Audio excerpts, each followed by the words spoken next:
What if I were to suggest that you play a key role in the awakening world?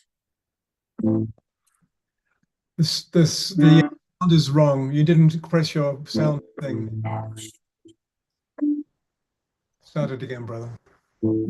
Sorry about that, everybody. Because you have heard the call. Start. We can start right now by opening our hearts and minds.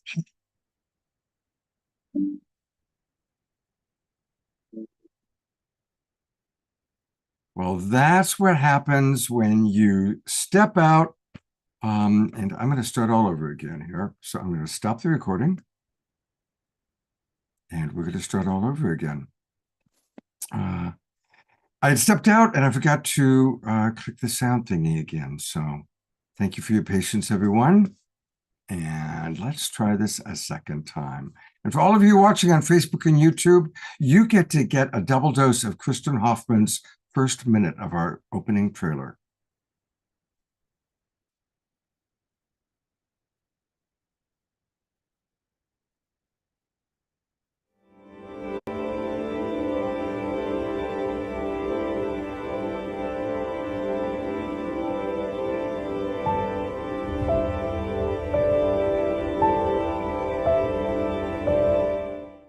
What if I were to suggest that you play a key role in the awakening world? And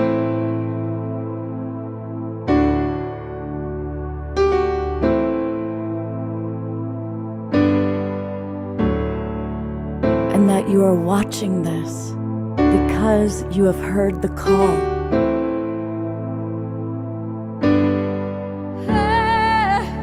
We can start right now by opening our hearts and minds.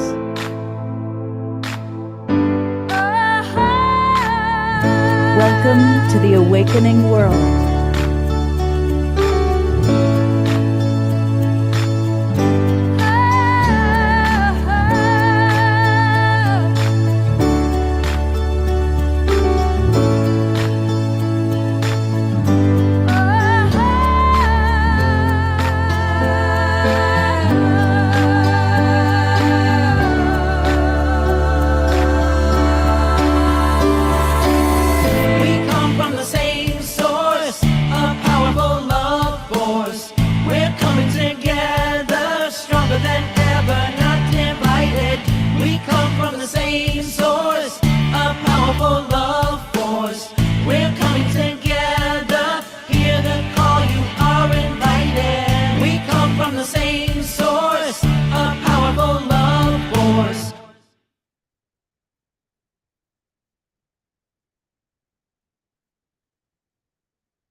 Good evening, everybody. I'm Love Coach Scott Katamas. Welcome to the Awakening World.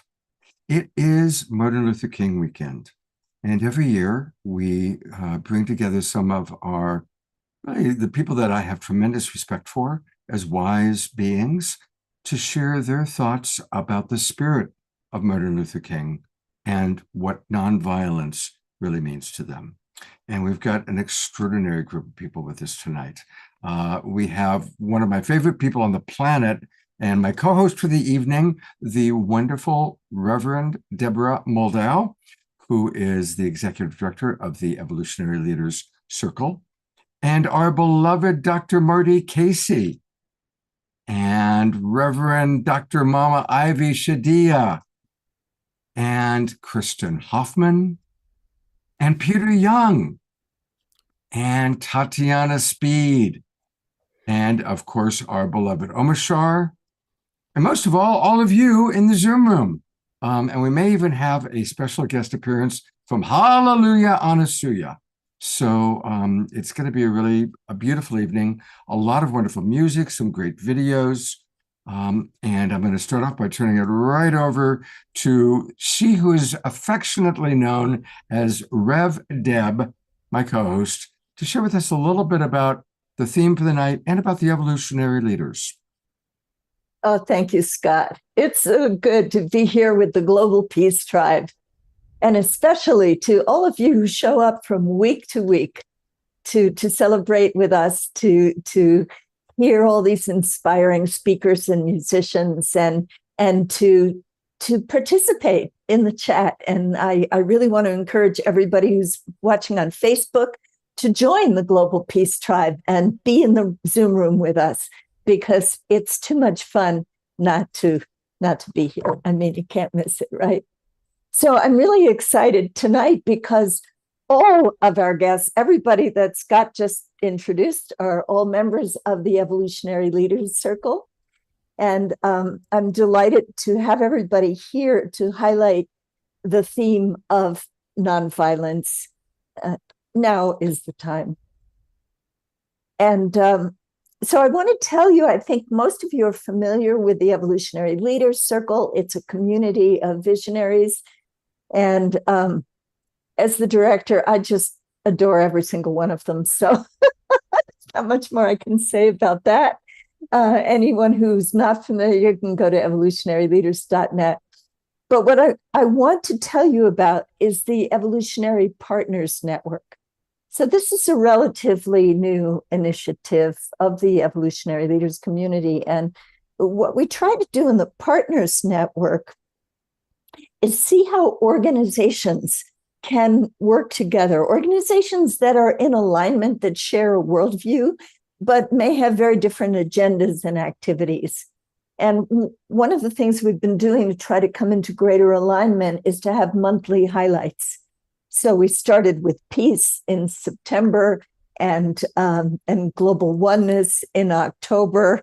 And so we chose for January nonviolence because there were so many events that were already happening among our partner organizations to honor Dr. Martin Luther King Jr.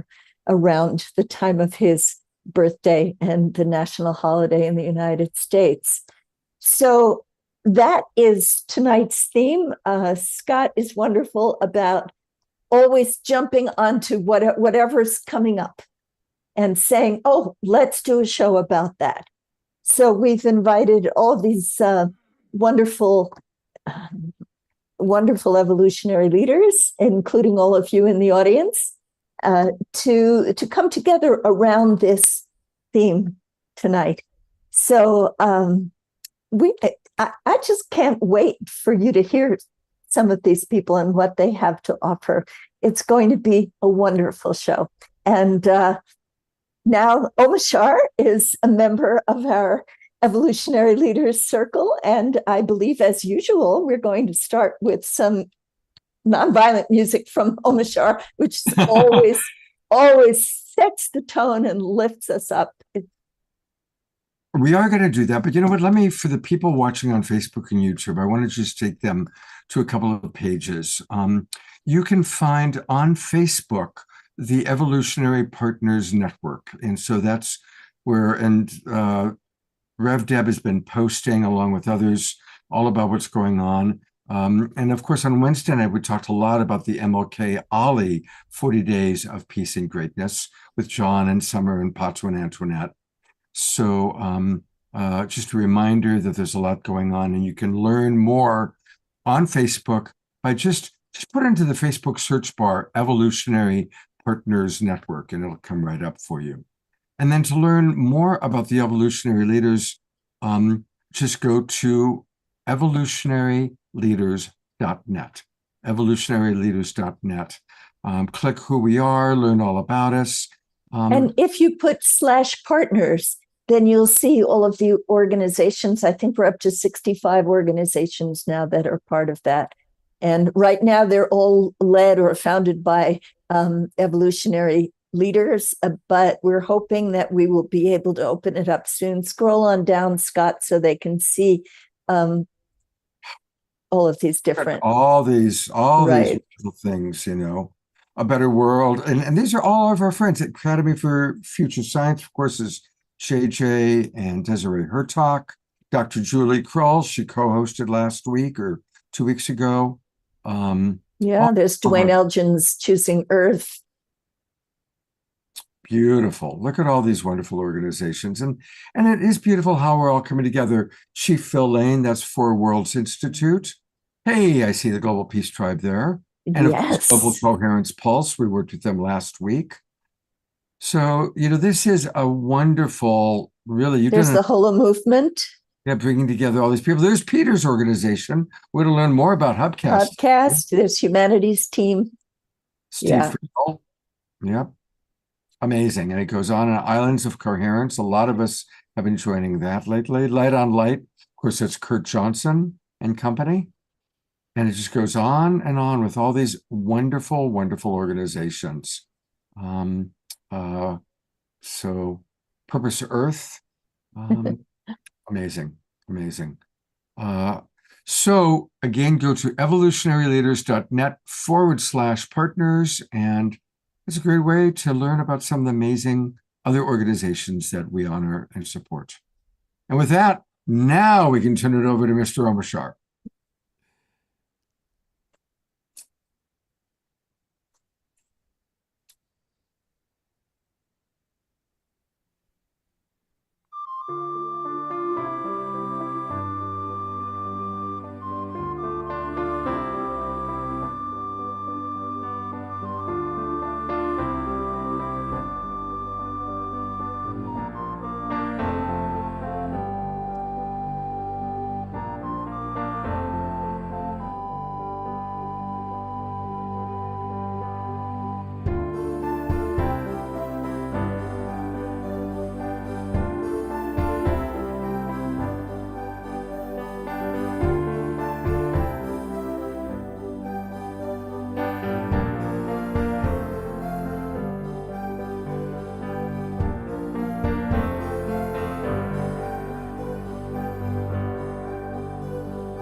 In the air is a dream so old.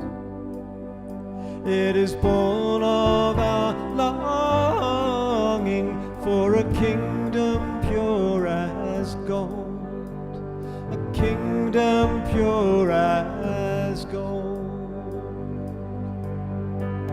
and told by the ancients is the story true of a new world that's birthing in the hearts of me and you, the heart of me and you.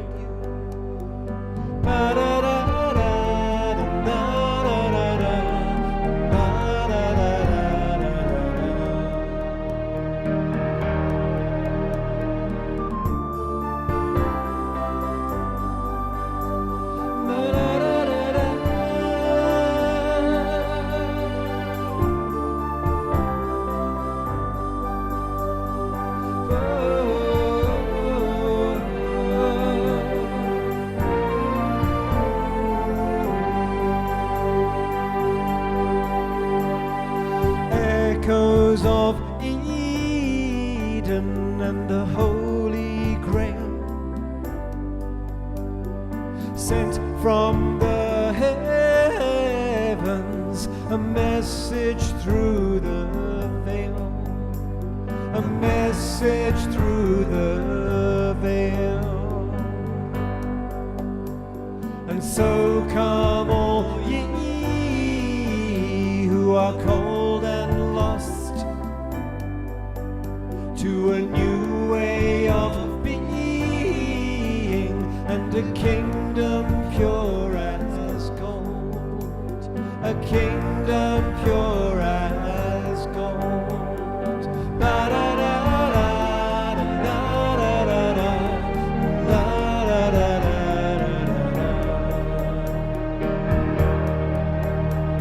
Avalon, whoa, Avalon.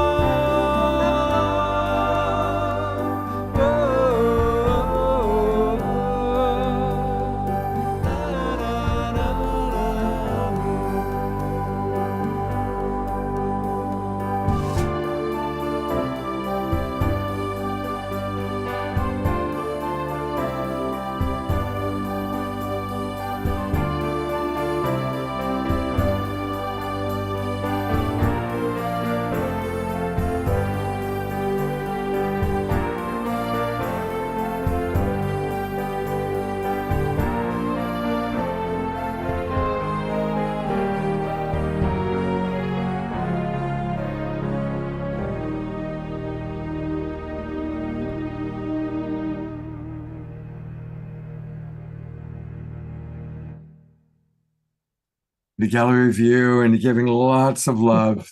What a beautiful, perfect first song for tonight, Omashar. Yeah, they just get cold. Can't hear you.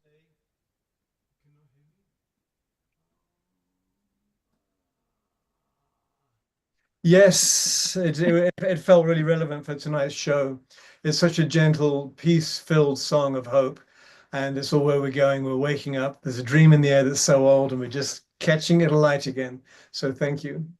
Thank you. And a reminder that we can get all things Omashar by going to omashar.bandcamp.com. That's the best place to buy his albums. He's got 5 beautiful CDs waiting for you to download and listen to. They're all quite wonderful.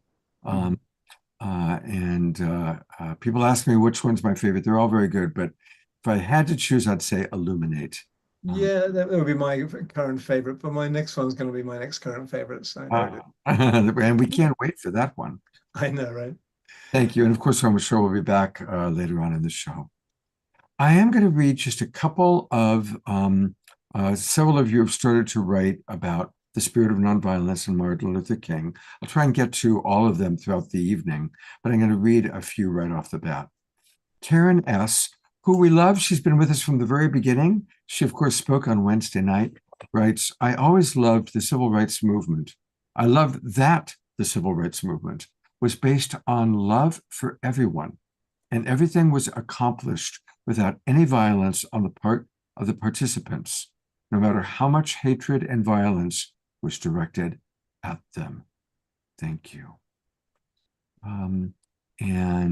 Connie, beloved Connie Baxter Marlowe, married to Andrew, writes, I have used MLK Jr.'s birthday for decades in Aspen to create events with Native American elders and others to speak on his dream of freedom and higher truths. And she's put in a playlist of those events. So for those of you in the Zoom room, take a look at that wonderful, wonderful offering. Thank you, Connie, for sharing that. And then DR writes, nonviolence is restorative justice practices. And then Reverend Jeffrey writes, as an all-faith minister, my vision is universal peace on earth. So thank you for some of those initial offerings. We look forward to hearing more. And I'm going to turn it back over to Rev Deb to make a very special introduction. I also like what Susan Woolridge wrote, that she especially loves King's words. There is a higher law when people follow laws that are not in service of everyone. And it's so important. I mean, that is the key to nonviolence, isn't it? That it's for everyone, not just the people we agree with. So beautiful. Thank you all for your comments about nonviolence. I'm going to save all of them. So it's beautiful. Well, we have a very special video that is making its premiere this evening. And I know that all of you who are regulars on this program, you all know our multi-talented Tatiana Speed. She's been on this show many times with her beautiful voice and her inspiring videos and her uplifting words as well. She has so many gifts to offer as a singer-songwriter, as a somatic healer, as a mystic. And I just love the way she combines her skills in composing and performing her deeply healing music with producing workshops and videos and raising awareness for social and environmental causes and personal healing and transformation. So she's a very special person. She's one of our new evolutionary leaders and one of our youngest. So we welcome her. And tonight, she's going to share this beautiful new video that highlights the path to nonviolence that begins with peace within. Tatiana, welcome. Thank you, Rev Deb. Thank you, Scott. And hello to this beautiful family, this beautiful soul family. I'm so delighted to be here with you all. And yeah, I wrote this video. This video was very much inspired by you, Rev Deb, by your invitation to kind of reflect on nonviolence and where I felt drawn. I want to read you a couple quotes as well. This one is by Thich Nhat Hanh, who's a Buddhist monk who I've followed for many years, and he says, "Nonviolence begins with the individual. It starts with each one of us. When we cultivate inner peace, we contribute to the peace of the world." And then I love this one by the Dalai Lama. "You can never bring about peace in the external world until you make peace with yourself."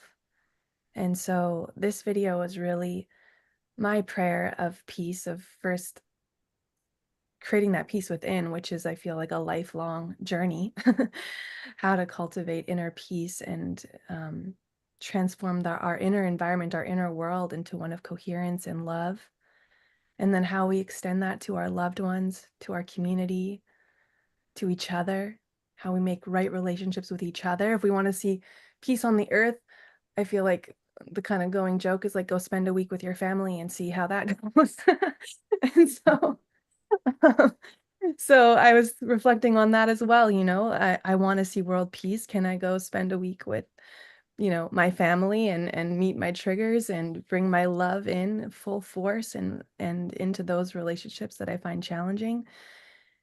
And then how do I then extend that to my human family, to my earth family, to my animal family, to all the beings on this beautiful planet? And yeah, and this film I made, or just really short video I made, has kind of a sacred, maybe Christian feel to it a little bit, but it's not religious in any way. But I am inspired deeply by some of the Christian mystics, and in particular, this one was inspired by Saint Francis of Assisi, who wrote that beautiful prayer, "Lord, make me an instrument of your peace."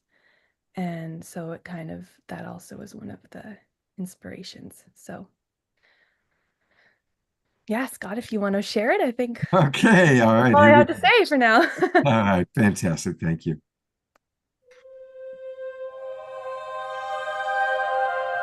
May I be an instrument of peace. Kindness and compassion is my religion. First, towards myself. So many times I have been cruel, even violent inside.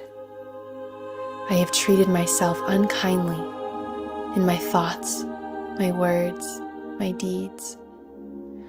I would never speak this way to someone I love. So let me be an instrument of peace, first to myself.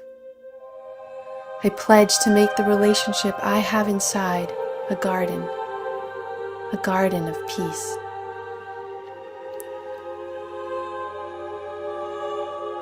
May I be an instrument of peace towards my nearest and dearest, my family, my closest friends, my lover. Sometimes I judge the ones I love. I project my frustrations and fears onto them, when really, they are only mirroring what I hold inside. I pledge to work on my communication, to honestly and with kindness express what is in my heart, to lay down my ego again and again on the altar of love. I will always strive for the path of repair and connection, because this path always leads back to peace.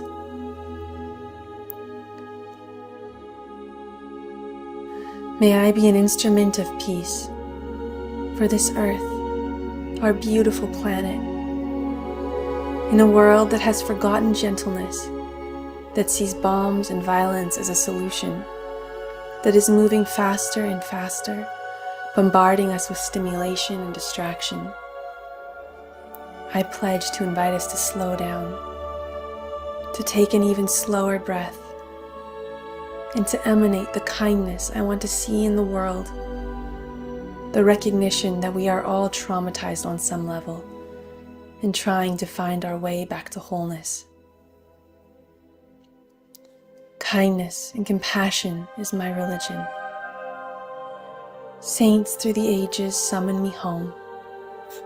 Guide my steps, so I can be a candle in this darkness, shining and flickering and casting light. And remember that I am but an instrument. The true power is shining just behind animating everything. And so my prayer is, and will always be, make me an instrument of peace.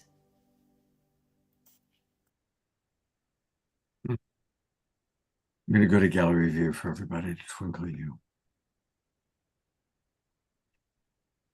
And invite some of you to write in the chat box, what does being an instrument of peace mean specifically in your life? What does that look like? What do you do to be an instrument of peace? And Tatiana, the combination of your beautiful words and your voice and the beautiful photography, I'm lucky I'm on a big screen computer, and it's just, some of those shots are breathtaking. And once again, you've knocked it out of the park with a beautiful video. Thank you, everyone. So beautiful to be here with you. And yeah, the credit to those shots goes to my partner, Mark, who's just such an exquisite artist with his camera. And a lot of those shots were taken as we were traveling across Canada on the road less traveled. And it was beautiful to bring them kind of together in this video. I am going to read just a few of the comments and then go back to you, Rev Deb. Carol Craig writes, oh my God, Tatiana, this is so profound. Being an instrument of peace is so important. That was fantastic. Ayada writes, Tatiana, that was so incredibly inspiring. Wow, between you and Omashar tonight, I'm receiving the tender medicine that I really need. Our beloved Kristen. And don't we all? Yeah. This is a time, it's a Right. time for that. It's a time for this tender medicine. Yes, Kristen said it goes right to the heart and soul. And this program tonight is building on exactly that. So thank you so much, Tatiana, for that exquisite offering. We love you. Oh, you know, real quick, a reminder that you can find all things Tatiana at her website, and it's very easy to remember because it's her name. So TatianaSpeed.com, TatianaSpeed.com. And there's a new album that we all love, Lullabies for Adults, which we've been talking about for a while. It's a beautiful, beautiful album coming. The first single is now out. And I can't wait for this album to go to sleep to at night. Anyway, Tatiana, thank you so much for your many, many, many gifts to our great Global Peace Tribe and all the different organizations that are discovering you now. It's like, different people have, so it's wonderful to see you growing, doing workshops. You had your first retreat, which was very successful last week. So congratulations.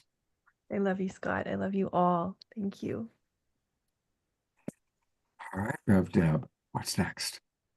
So now,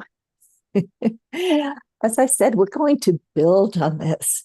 We're going to create this evening a field of nonviolence and peace to nourish our hearts and our souls and our spirits. So we move now to another deeply special evolutionary leader, Dr. Ivy Shadia Hilton. And for those of you who are not familiar with Dr. Ivy, she's an international sound healer. She's a certified restorative justice trainer. She's a mindfulness licensed psychotherapist, a recording artist, a concert soprano vocalist. And she has created a breakthrough concept called sound vibronics, sonic stress reduction meditation system, and the sonic mind streaming emotional wellness listening app. So she is not just another sound healer, but she is incredible. And she's going to, you're welcome, beloved Shadia, to say a few words, whatever you like, on nonviolence or the themes for this evening. And then she's going to give us a chance to open our hearts to feel deeply into the spirit of nonviolence. So I give you, beautiful sound healer, Dr. Ivy Shadia Hilton. Thank you. Thank you so much, beloved. And this is timely, talking about nonviolence, because I believe that this is an opportunity for us to be the leaders for making sure that nonviolence is a major concept that we're all focused on because of the anger and the frustration and the sadness and the grief. And I want to share a little bit. The statement that came to me about nonviolence is deeply rooted in the ability to achieve emotional compassion and activating love. And this came to me as a result of some research work that I was blessed to do as a Robert Wood Johnson Foundation Fellow, working with the University of Minnesota. And it is under this project called the Interdisciplinary Research Leaders. And during the pandemic, we weren't able to travel. So they did something really beautiful. The money that they would have given to us for traveling, they told us we could create a research project of our own in our own community. So mine was in Washington, D.C., and it was addressing young people in our community who were gun toters, who didn't think twice about taking someone's life, and some of them most certainly had done that. And so we had them on Zoom. And to make this very quick, it was amazing. It blew my mind. I heard things that I never heard before.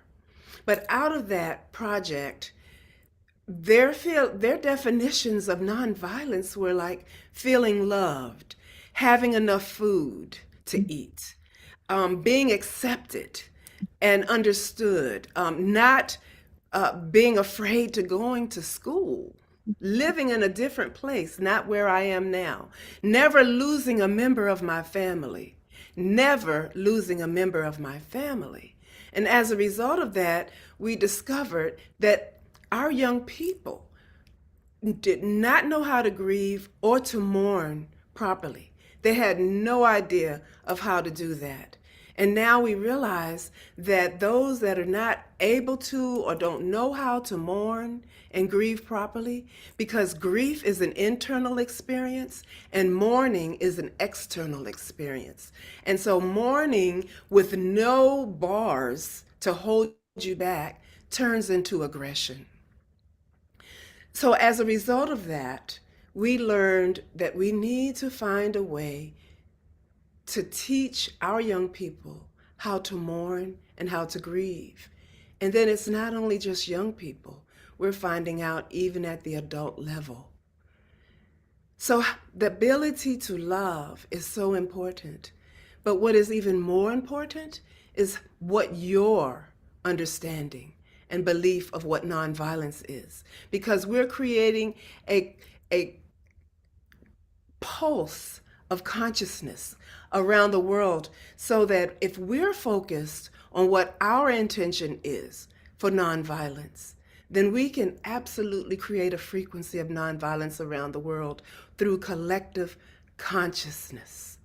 So I'm going to invite you to sit back, find yourself as comfortable as you can, separate your hands and your feet, put your back in a good position that can rest for just a few moments, and then gently close your eyes.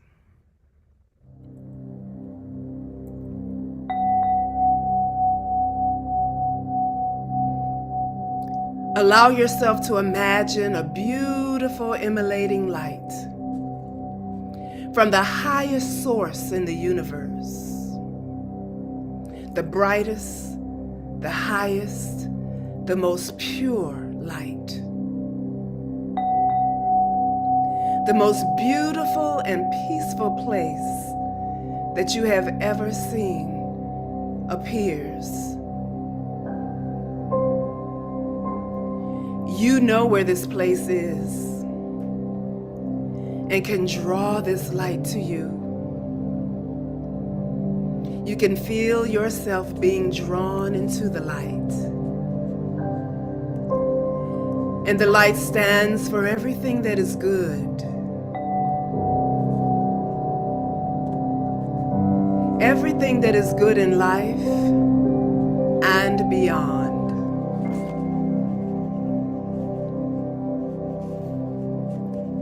Deep breath in.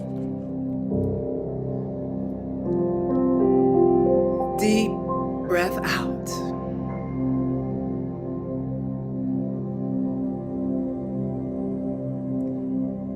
You are feeling unconditional love, peace, serenity, tranquility, and pure relaxation. And just bask in this wonderful light that is infused with gold. It is your birthright to be in this place. And now, you may safely unite yourself with this vibration of light that flows all throughout the universe. And there you are, floating back and forth, back and forth. And allow this beautiful light to flow through every part of your being.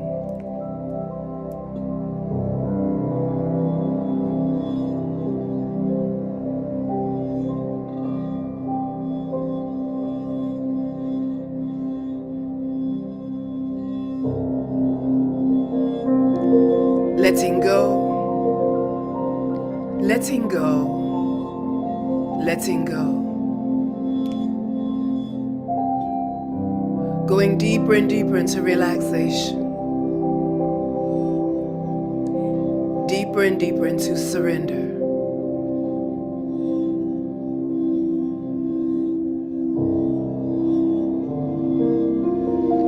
And as this light begins to flow through your forehead, feel that area simply relax. And allow the white light to continue to flow through your entire being. Letting go, letting go, letting go.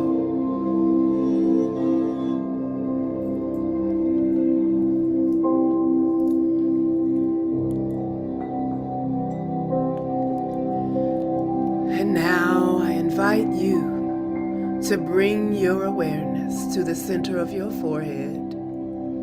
And right there, just imagine an image of yourself smiling, happy, and totally content with yourself. Feeling safe, feeling secure, feeling joy and happiness.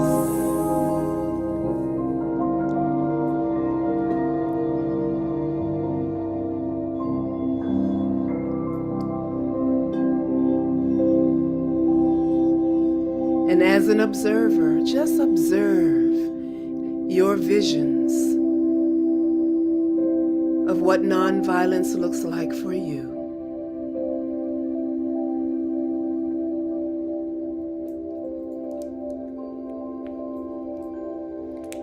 See the details. See the textures.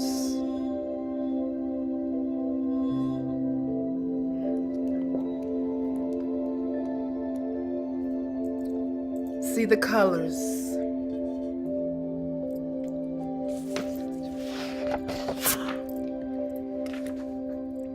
See the colors.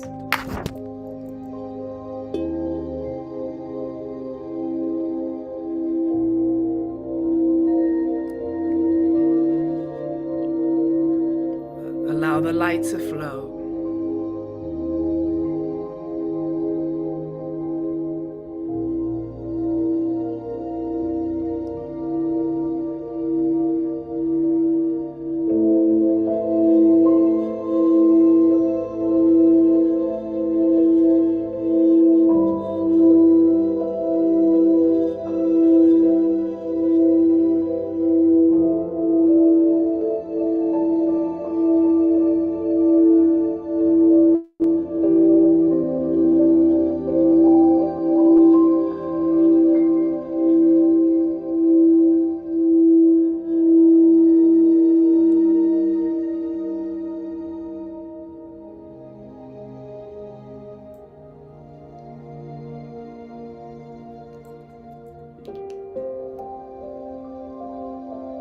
You're flowing in a high vibration,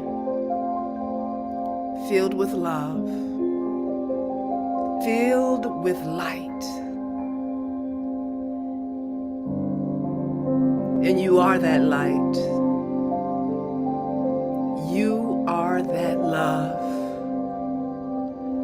Breathe.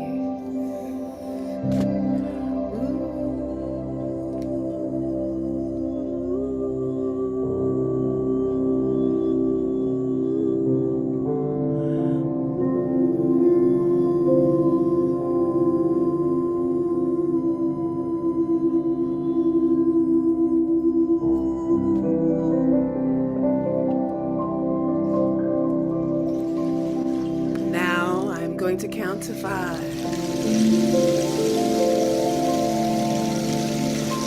And when I reach 5, you will normalize and come back into this space. When I reach 1, you will be ready, awake, and aware. 5, you'll remember everything that you have experienced. 4, very satisfied with the feelings and everything that has taken place in your mind's eye. 3, you are now more in touch with the room around you.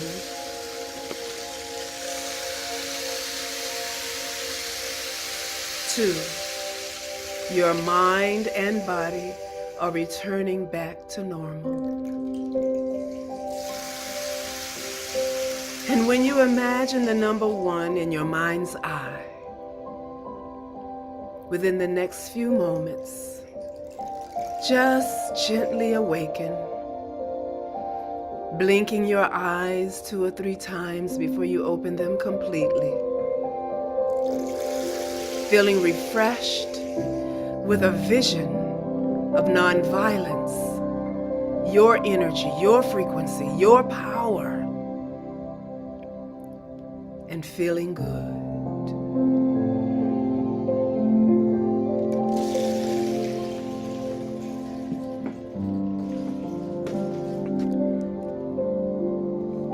Breathe.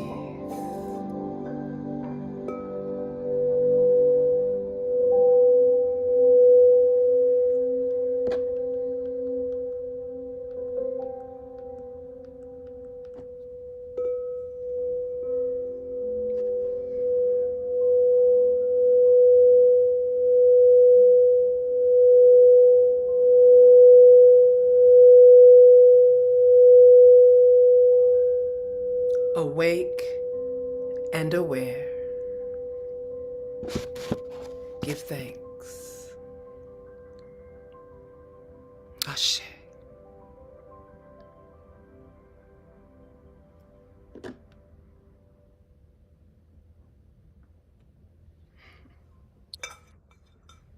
Okay. Welcome back. I'm not back. I don't think anyone's back because you just brought us to the most exquisite frequency. And I want everybody to sit in that frequency for the next few moments. Continue to breathe. That was such an extraordinary experience, beloved Shadia. And thank you also for the music behind you from another evolutionary leader, Gary Malkin. Yes. Just so beautiful. And you truly took us to a new place. And the comments are coming in. Ooh, I'm feeling in the chills, chat. actually. Oh boy, I'm feeling chills. Yes. It was, in fact, more of the medicine that we need right now to lift ourselves into that frequency of nonviolence. Yes. And thank you also for letting us know before that beautiful sound experience what nonviolence means to people who have experienced the opposite. Yes. So let's just breathe all of that in and keep those comments coming in the chat. And we will share some of those. Thank you. Thank you, Dr. Ivy. Thank you, my beloved sister. To read some of the comments. Diara writes, transporting us to our galactic origins of peace and love. Fanny writes, great prayer, dear Priestess Mama Ivy. Gratitude, beams of light around the world. Ayada writes, feeling so incredibly blessed by all this gentle medicine tonight. Heartfelt gratitude to you, Dr. Ivy. Our own Dr. Marty Casey writes, I needed that clearing. Thank you, Dr. Ivy. Sylvia writes, thank you, Dr. Ivy. I am still singing with that Lotus Om bowl. Kristen writes, infinite gratitude, beloved Ivy, exquisite. Elena Joy writes, exquisite and deep. Tatiana writes, wow, Dr. Ivy, that was exquisite, powerful, profound. I am deeply touched. Thank you, thank you, thank you. And so it goes. There are, and we're in gallery view. I just want to ask everybody who's still feeling that vibration of the frequency she brought us to, just raise your hand and share that out. Share that out. Oh, you can feel it, right? You can feel it in your hands. And we send it to our wounded world where it is so needed. Thank you, everyone, for being part of that. Thank you. Thank you. Scott, how can people find Dr. Ivy? She has a really amazing website. It's drivysoundspa.com. drivysoundspa.com. And get out your phones, everybody. Get out your cell phone, because what I'm going to encourage you to do is to really experience her sound spa and to join her Elevate Weekly with Shadia, also known as Dr. Ivy. So get out your phones, like I'm doing right now, put it on a camera setting, and go right there. We got it. And click there, and that's going to take you also to her website. And Dr. Ivy, tell people a little bit about the Elevate Weekly Mind Reset Meditation Program.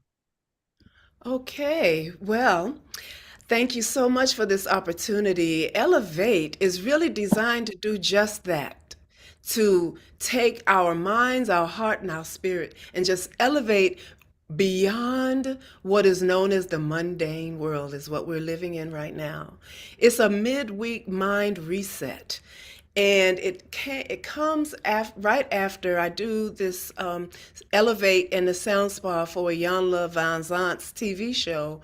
And right after that is over, I go right into the Elevate. And it's only an hour. And the really beautiful thing about it is I'm doing yoga nidra. And 15 minutes of yoga nidra is equivalent to 4 hours of deep sleep. And I've come to this conclusion because so many people are talking to me about anxiety and not being able to sleep well. And this is something that helps you prepare yourself at night. It's because for bed, it starts at 8 and it ends at 9. Beautiful. Thank you. Thank you. I just signed up for it. That's a beautiful midweek gift. And again, just read to people, what time of the day is it? It's 8 p.m. Eastern Standard Time. So 5 o'clock here in California. Yeah. Okay. Is it? We're a little California centric out here. What can I say? And there's a little bit more. You can get her beautiful Om meditation.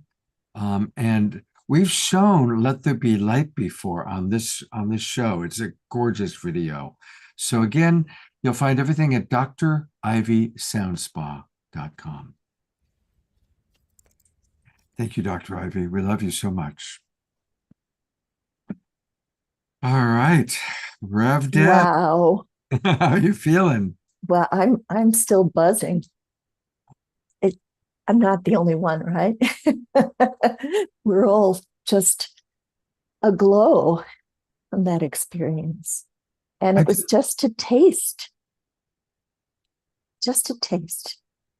I do want to read a few more responses from the audience. And again, this is a good, we're at about the halfway point of the show, and we really want to feel what's going on for you. So we're getting the gratitude. What are there inspirations that are coming up for you? Again, what does nonviolence mean to you? You know, when Dr. Ivy talked about nonviolence is being able to have food, right? There's a different idea of nonviolence that really impacted me. I'm going to bring you back up while we talk about this. I mean, that's like, oh yeah, wow. And to be seen, to be heard, to not be invisible. And, people have been putting in the chat the cosmic coincidence that the MLK holiday is the presidential inauguration day in the United States. And when Mama Ivy asked us to envision nonviolence, what would that look like to us? I was seeing the political leaders of our world respecting one another, expressing love and admiration for one another, and countries that seem to be enemies saying, we're in this together, we're sharing this planet, and we honor you, and we want to work with you to make this world a better place for all of its citizens. I would love to talk with Teresa about doing a coherence circle or coherence collective with that vision, Reverend Deborah, because that's what we need. Something really serious is happening in the world, and we have a few people who are trying to shape it. And here we are on the other end of it. So we know that light is faster than sound and thought is faster than light. And so if we create and infuse the ethers with our thoughts just like that, I really believe it will shift the consciousness of the world. And we're doing it tonight. And we're doing it tonight. And I feel it. I mean, it's actually making me emotional. Yeah. Thank you all so much for this. Oh, I love what Dr. Laura just posted. She said, Ivy elevated me to nonviolence between myself and all of nature, the land, water, animals, birds, insects, cosmos, everything in peace and balance. It was fabulous. Thanks again, Ivy. Ooh, that's very powerful. And my whole intention is cosmic love, cosmic love, cosmic love. Cosmic love. Cosmic love. And who better than the Global Peace Tribe to send that love around the world? That's right. You know, you mentioned, Rev Deb, Monday's a big day, MLK and the inauguration. And I want to invite all of us at 8 o'clock in the morning Pacific time, 11 o'clock Eastern. Summer Joy is going to be doing a dance experience in Washington, D.C. And so I'll put the link into the chat box. I'm going to get up a little early that morning, and let's all, you can, if you want, if it's too early for us 8 a.m.ers, maybe just praying, if you want to get up a dance. But what a wonderful way to start the morning with Summer Joy on this day of honoring MLK, and blessing the new administration, no matter what our political affiliation may be. Let's just maximum grace. And just a reminder that when a bullet goes whizzing that close past your ear, it can be a life-changing experience. So we don't know how our new president may be a little bit different. We don't know. But let's pray for him. Let's pray for the new administration. Let's pray for our country. Let's pray for our awakening world. Amen. And for those who are uncomfortable with the word nonviolence, we've chosen this theme for this month to honor the tradition of Mahatma Gandhi and Martin Luther King Jr. And nonviolence tells us what to do. And if we can take that recipe into our hearts, that is the first step to peace. Yes. So it's a historic word. And when I first heard it, when I was working around the United Nations, it disturbed me also because it includes the word violence. But I think it is important for us to look at violence in our world and commit to moving past that so that we can begin to live into our visions, as Reverend Ivy was encouraging us to do, of what a world at peace would look like, and what Tatiana showed us in her video as well. So are we ready to move on to a whole other part of the world? Yes, I think we are. Thank you, everybody, for your comments. They're beautiful, and we love all of you. And we've got a very, very special sister that we all love very much coming up next. And I will let Rev Deb introduce her. So I first met my beautiful, beloved soul daughter, Kristen Hoffman, on the prayer field at the Fuji Sanctuary in Japan in 2015 at the launch of the Fuji Declaration, which declared our divine nature. And we both had the opportunity to be there together again in September on a beautiful journey organized by Unity Earth and Ben Bowler. And on that field, we said prayers for every country in the world, which is what the members of that organization, Byakko Shinko Kai, have been doing every month for, 70 years or something like that. But before the prayers, our group of 50 international artists had an opportunity to perform.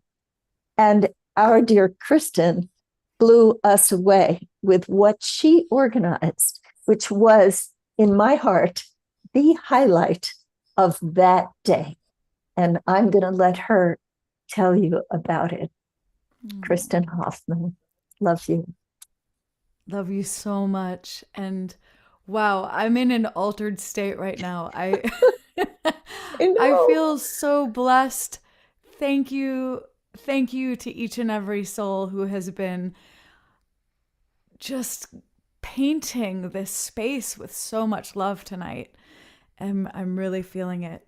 Yes, Deborah, it was one of the most treasured days. Both days at Mount Fuji were treasured days. The first time getting to meet you and love you in this life. And then going back to this truly sacred vessel, this container, Mount Fuji Sanctuary, where they hold the Symphony of Peace prayers for many years now. It is cultivated with the highest vibration of peace you could possibly imagine. You feel it in every cell of your being there. And I think partially because I had been there in 2015 and felt that encoding, knowing that I was going back in September, I started really being in the question of what wants to come through. And rather than playing songs, about a week before I was leaving, I was in listening about it, and I got a very deep guidance. I heard almost an audible voice. It was so clear that when you are at Mount Fuji, create a bed of sound. So go into this practice that I call Solom, light weaving with the vibration of the universe. Create a bed of sound and invite spiritual leaders who will be with us traveling as a group. Invite these different leaders from around the world to pray in symphony, to weave and pray with the music in each being's language of origin. And I heard this message and I thought, whoa, and I wrote it all down, and it evolved over the week. I was texting it to Ben, and I was thinking in my heart, am I really going to do this? Am I really going to do this? It felt like in some ways a lot of pressure to bring this through live, not have any rehearsals. And then even up until just even before it happened, even a couple hours, I found myself thinking, oh, am I really going to do this? And there was just this leap of faith. And, I want to just thank beloved Pato Banton, who really got the vision too. And he held it, like he came up with a perfect way so that each leader who was praying, the next one would just gently tap on the back of the one currently praying so that no one prayed too long. And they would go, you'll see, we're about to watch a video of it. And it was a practice. It was truly a practice of presencing peace, presencing love, all of us trusting in divine connection, the collective, our highest vibration of love together, prayers of may peace prevail on earth for our planetary family. It all came through. I felt so grateful. And we're about to share it for you. I've named this piece The Prayer from Mount Fuji. And it's about 11 minutes long. You're going to be able to go into a deep space with it, I hope. And you'll see as each person prays, it shares who they are and where they're from. So, and one thing that we did at the end, it was Jason Kelly, Aboriginal Australian Jason Kelly had this idea that at the very end, that everyone pray simultaneously as this pinnacle moment of the piece in their language of origin. So after everyone had prayed individually and they formed the semicircle and I was still weaving the music, everyone's voice just raised up in simultaneous prayer. One other little short thing that happened that was a miracle to me. It was such a hot day, boiling hot. So hot that, and there were about 1,000 people sitting under this intense heat. And Summer Joy and I beforehand, before this prayer piece happened, we started doing these movements to literally call in the clouds and tame the heat. And we were really focusing on it for about 30 minutes. And all of a sudden we started feeling the clouds come in. And I kept doing it backstage before we were going on. And amazingly enough, it was like a miracle. As I stepped on stage and I looked out, the clouds came in and they covered. And so everyone who was praying was able to pray in the comfort of their physical vessel. And these birds were just flying over. And I don't think you can really hear it necessarily in the sound, but just know there were birds everywhere circling and calling out simultaneously. So just to give you a little bit, we're lucky to have this video from the one videographer who was filming. He didn't know that his sound was going to be used, but we did our very best to salvage the video and the sound and really create this experience and bring it to you. Okay. You are a weaver of magic, my dear. Oh, well, it's an honor and a joy. And when we find ourselves in places and spaces like this, miracles can happen when we listen.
Last one, okay?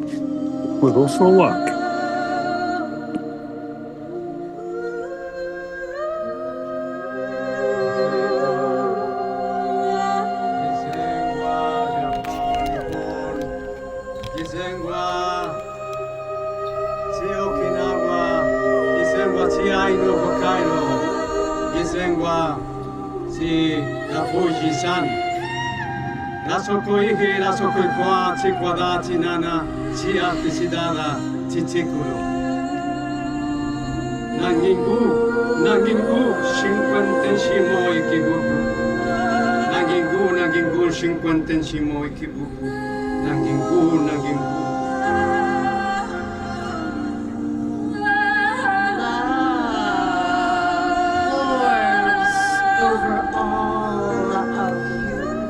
Dancing, glistening joy is harmonizing all of the world. Can you see it? Can you feel it? Listen in your whole body.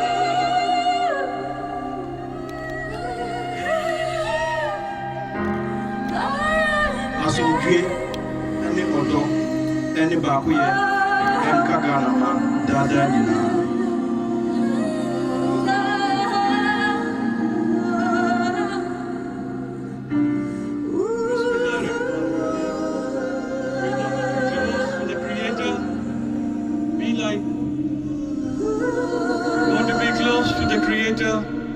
Sun like grace, सूरज जैसी शफकत, river like generosity, दरिया जैसी सखावत, और ज़मीन जैसी खातिर तवाज़ो, earth like hospitality, to be close to the Creator by serving the creation.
Our Father, who art in heaven, hallowed be thy name. Thy kingdom come, thy will be done on earth as it is in heaven. Give us this day our daily bread, and forgive us our trespasses as we forgive those who trespass against us. And lead us not into temptation, but deliver us from evil. For thine is the kingdom, the power, and the glory, forever and ever. Amen. May peace prevail on earth.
May peace prevail on earth.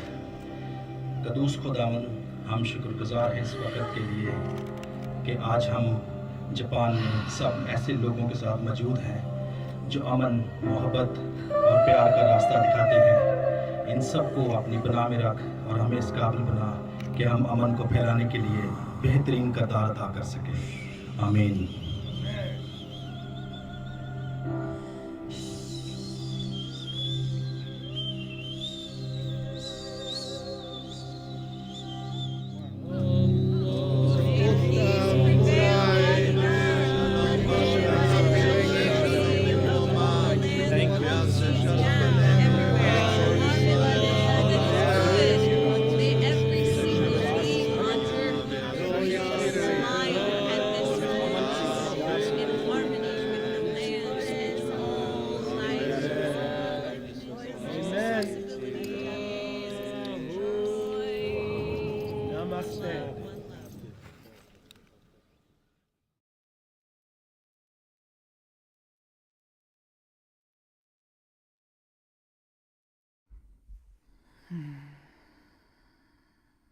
Let's take a breath together. And exhale. Let's do that one more time. Breathing in.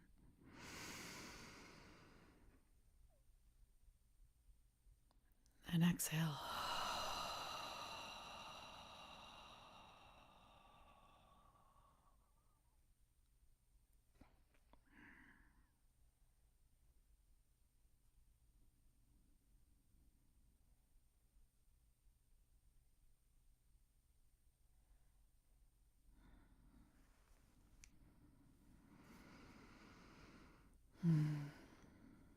Kristen, I've of course seen you so many times online play and sing, but towards the beginning, when the cameraman was close up on you, the look on your face, the emotions that I saw, I don't think I've ever seen before.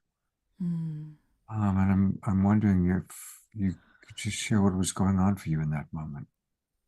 I will say the minute I began and entered that piece, there was such, I saw one message in the chat just about how hands were tingling, and I was feeling literally the importance of what was coming through as a collective in every cell of my being. And it was almost as time slowed down and expanded, there was something so visceral about every single moment. And as the prayers were being prayed, it was as if I was part of it and yet also zoomed out and witnessing the whole thing. And everyone looking out, I was looking out at this audience of I don't even want to call them audience. Audience feels like a separation. I was looking out at all of these beings who were participating in the co-creation of this piece together. And the profound energy that was known, that's the look that you had that you saw on my face. There was, I would say that moment was one of the most important of this life for me. I felt that part of what I came to do was that experience, was to hold that with everyone. And for me, something so important. I both took part in and witnessed. It was like a full-bodied, full circle experience. And I really feel like we sent some profound ripples out into the cosmos that day. And now just to have this piece be in tangible form that we can share it feels like a blessing as well. And we'll put a link in the chat so that you can find it on YouTube and share it with those in your life who you think would, and share it with yourself again. Tune in again. And these prayers are very powerful. How many times in life do we have this many beautiful, cultivated, high energy, spiritual leaders coming together at once to share so intentionally in that way from around the world? So thank you. Rev Deb, you're muted.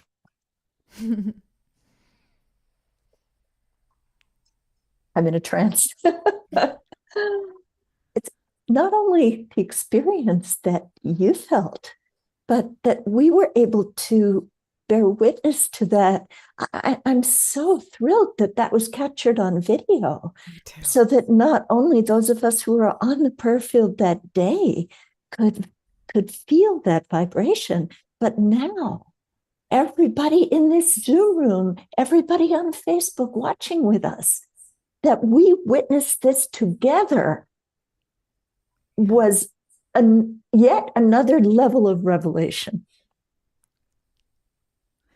And you know what's funny? It was so powerful for me in the real time that when Ben said he found that there was a video in existence, he sent it to me and it took me a couple days. I was scared to watch it because it was so powerful that I was hesitating. Like, do I want to?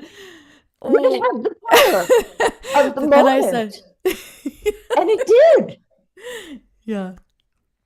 Just extraordinary. It is. Um, Gilrod, I love him. He was on the old Saturday Night Live show, and there was a unique, almost harmony. Yes. Yeah. It was like, what a unique harmony between his extraordinary voice and singing and what you were singing. I got during that part. Yeah, and for those of you who don't know Gilran Sharma, his whole life mission and his devotion has been to create spaces where Israelis and Palestinians weave music together. And he is so devoted to this presence of peace through music. And so, especially then feeling his voice, I could feel a waver in his voice. Like I just could tell he was singing for everyone for true peace. And it was a powerful moment. And let's take a moment to appreciate the ceasefire in Gaza. It's fragile right now, but it's the first glimpse of hope for peace there. So I know that's in everybody's heart. Maximum grace for Gaza.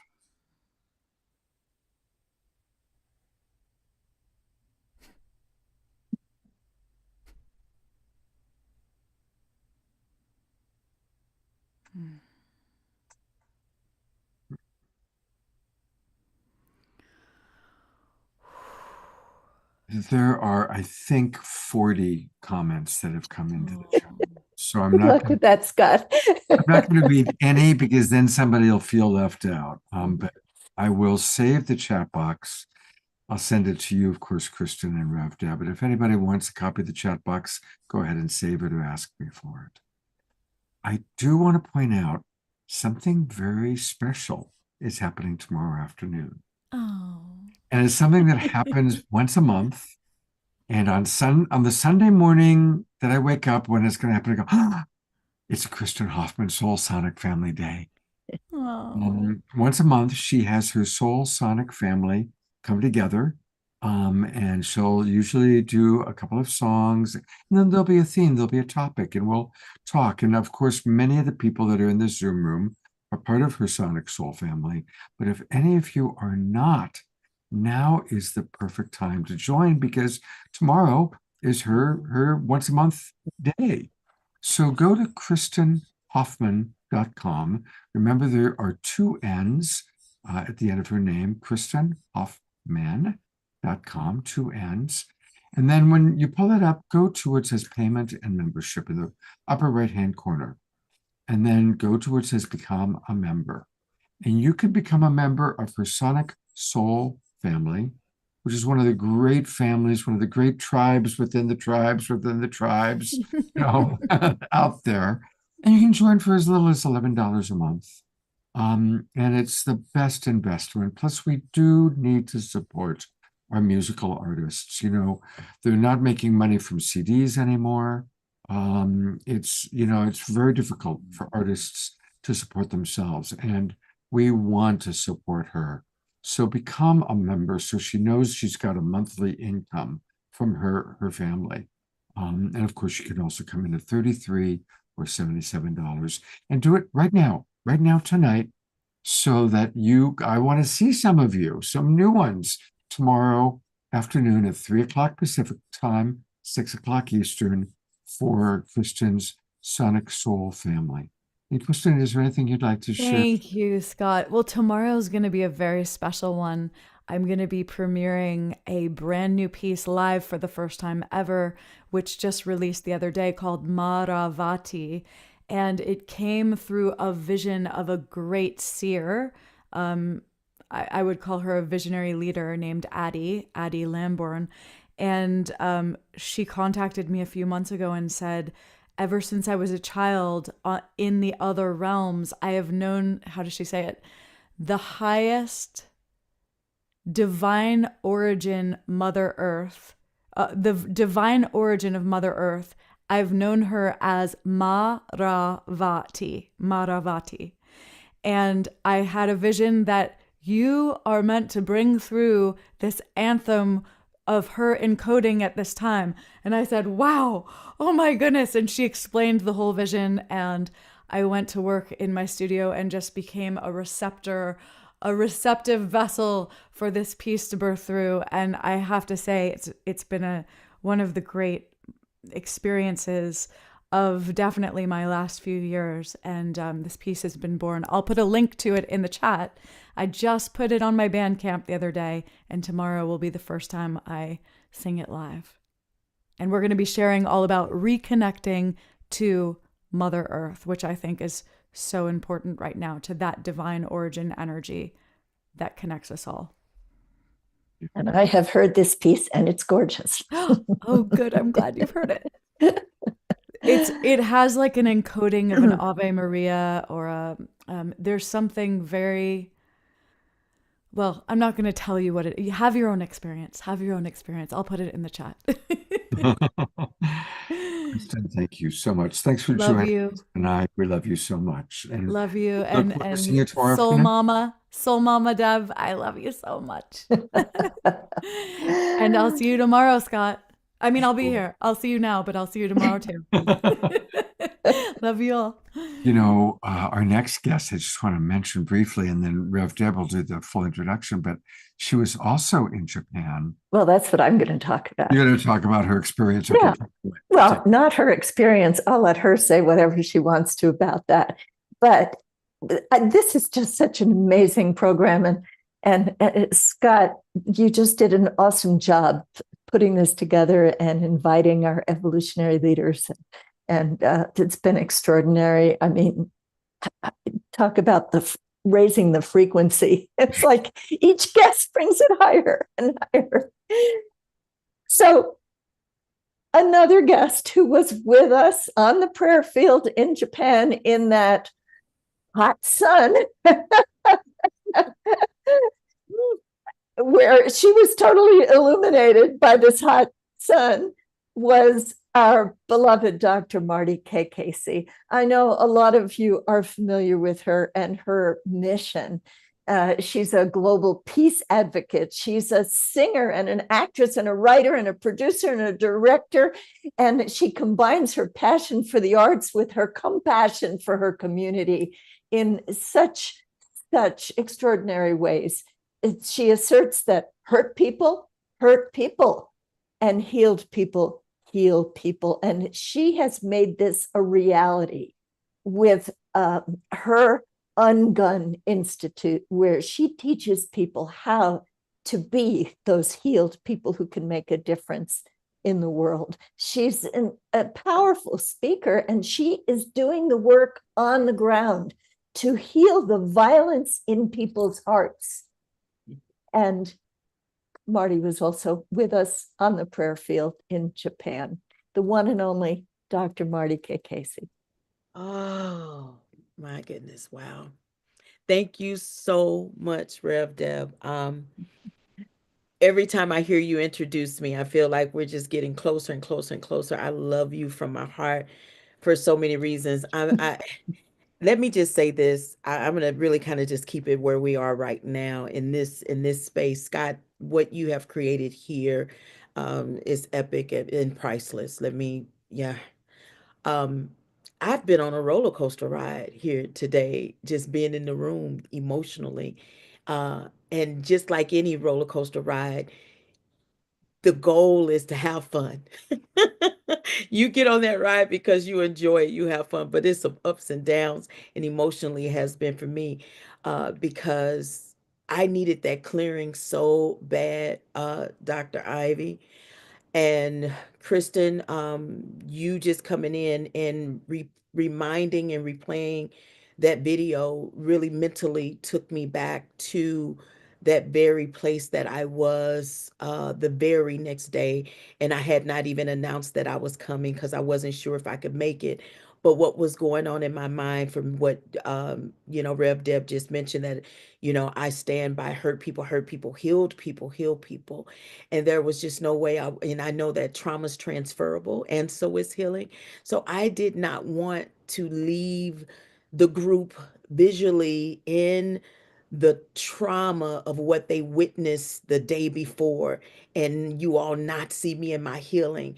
I wanted to make sure that just my presence being there, showing up, even if I couldn't participate, that just the presence alone would still help to elevate the presentation as we had so prayed about.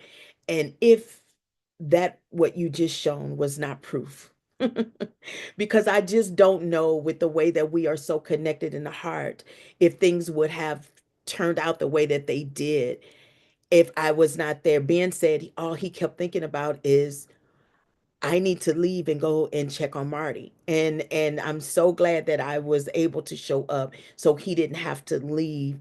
And it's just so divine. It was I everything. remember when you came, when they brought you, and you looked so gorgeous too. You were like, he was like, I'm here, and I'm you. You were the medicine that I needed.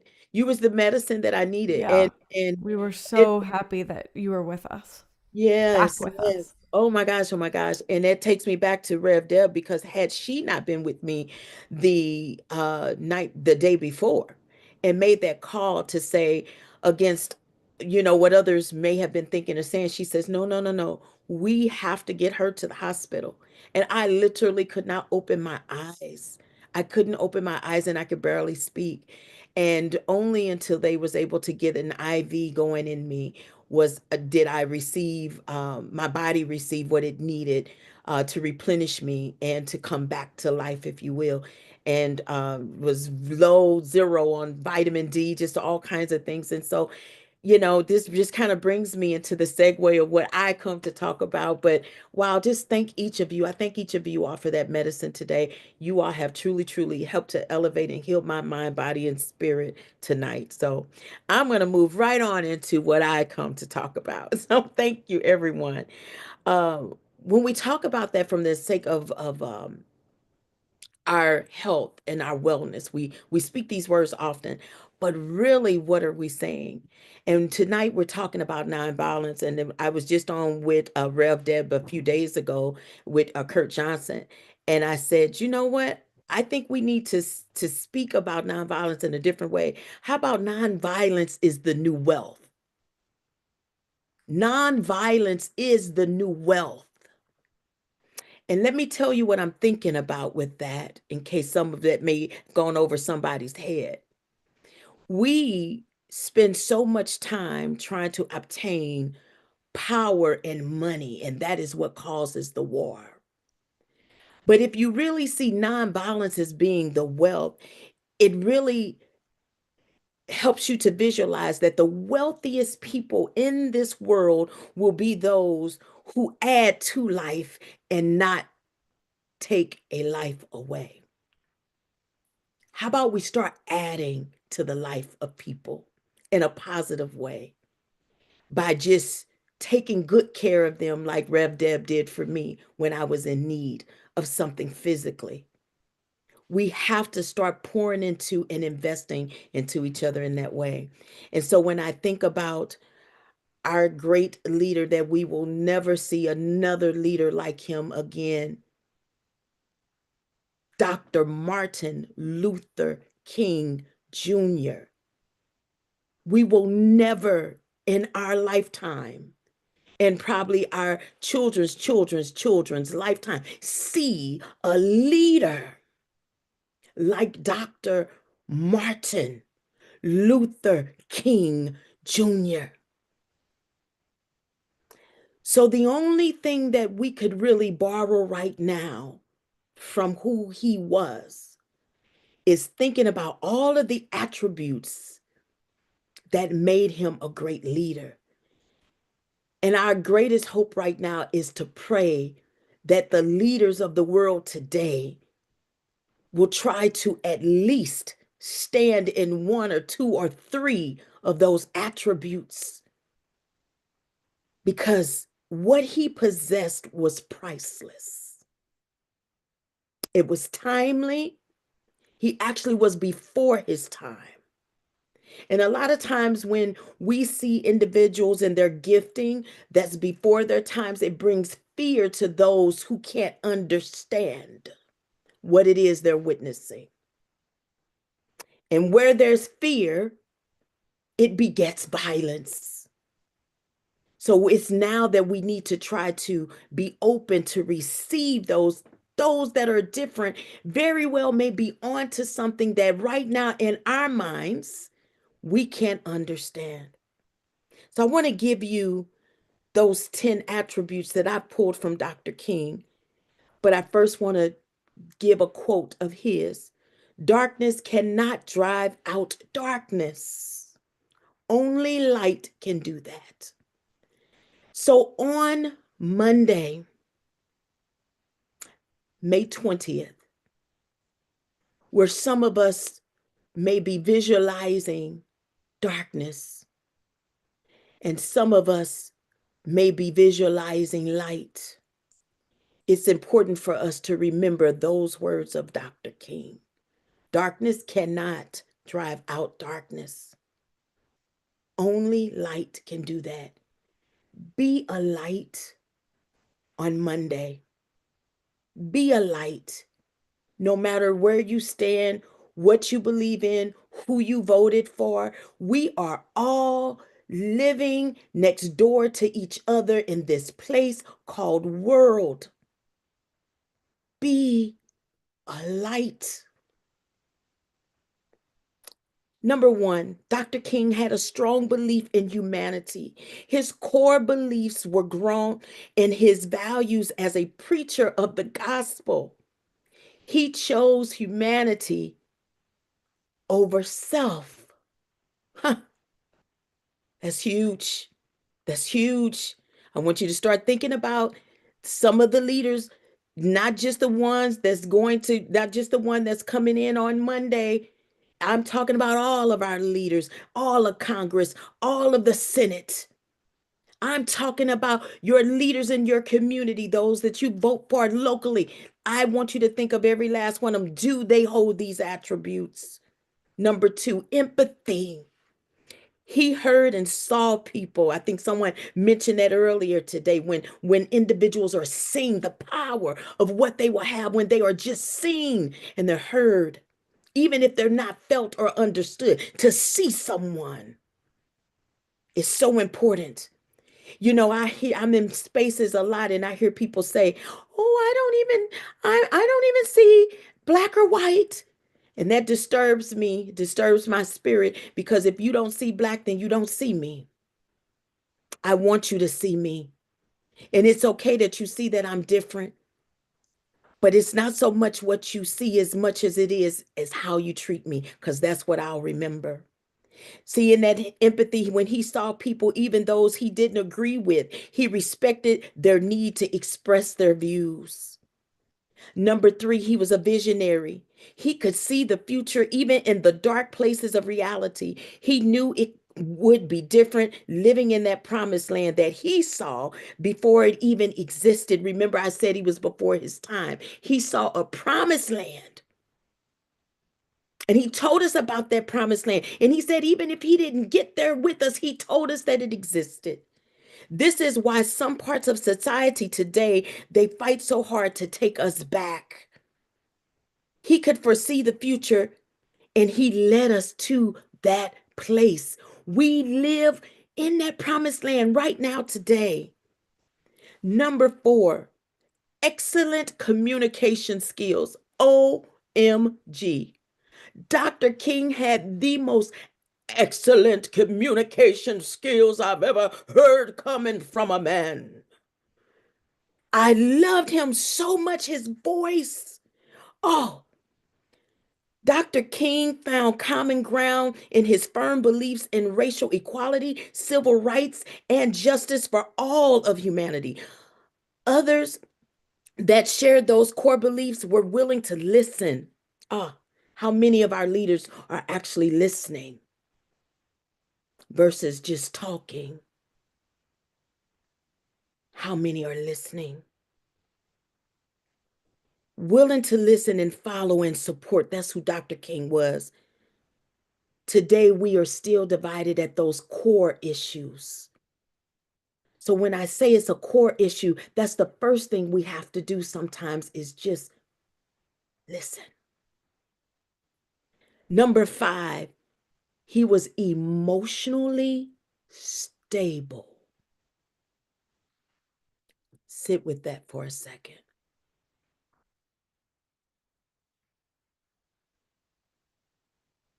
A leader has to be emotionally stable.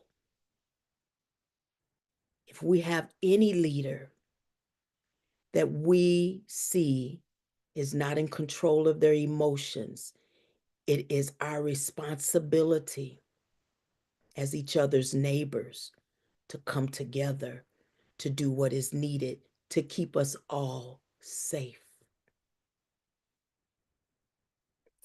He lived by a nonviolence approach. He knew violence would lead to and attract more violence.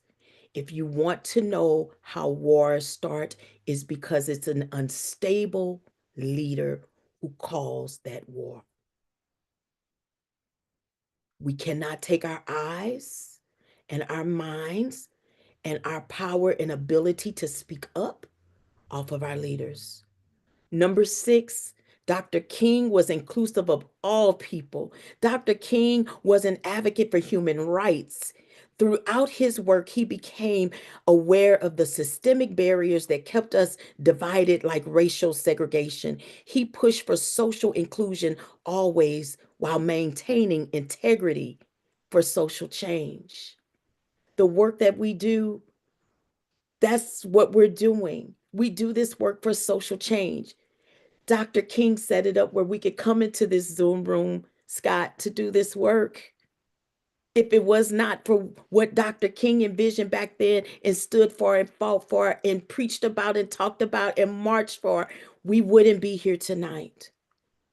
Number 7, he was a powerful motivational speaker. Dr. King's messages, quotes, and speeches were always consistent to his beliefs. Remember, I told you he was a gospel preacher. So it started with what was in his heart, his belief system. The heart tells the mind what to think, and then the mind tells the body what to do. You have to look at a leader as to what they're holding in their heart, how they feel. What they believe in is what sends messages to the mind to begin to recall and think and do those things of violence or not. Before it becomes a decision, it starts with what they feel. Feel, think, do. Before they pick up a bomb, before they pick up a gun, it's in the feeling first. 8, conflict resolution creator. That's who he was. As a civil rights activist, Dr. King believed that when you are in conflict with your enemies, love and kindness is the best way to convert them.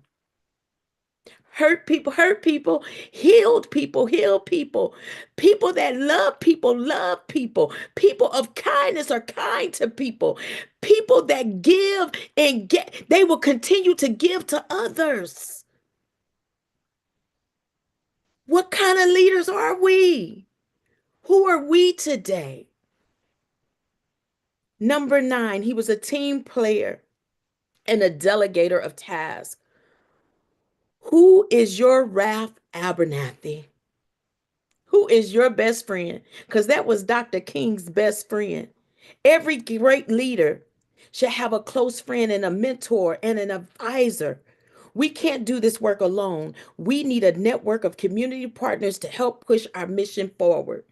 Never underestimate the power of numbers.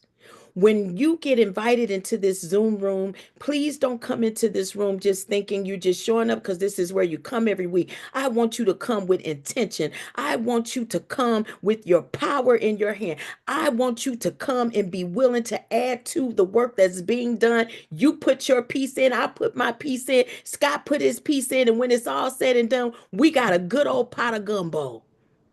That's the work that we're creating. It takes a team. I don't want anybody's gumbo with just one shrimp in it. I'm gonna tell you that right now. I like gumbo with everything in it. Make it junky for me. Bring all of the ingredients into the pot. 10, last but not least, this is the part that I love the most because this is the part that I had to learn as a leader. I had to become like Dr. King, and he truly was a strategic thinker. Sometimes as an artist, we kind of just get into we just create, and we don't necessarily need an invitation. We just feel something and then we go with it. We just hit it like that, man. That's what we do as artists. But when I started thinking about leadership, I had to realize that I call myself an activist. And so my art is out there. My art is first as the actress part of it. But the activist part of it, I have to be a strategic thinker. I can't just do something. Why? Because it's not going to just affect me. I have people following me because they believe in where I'm taking them. So I must know where I'm taking them. I must know where I'm going.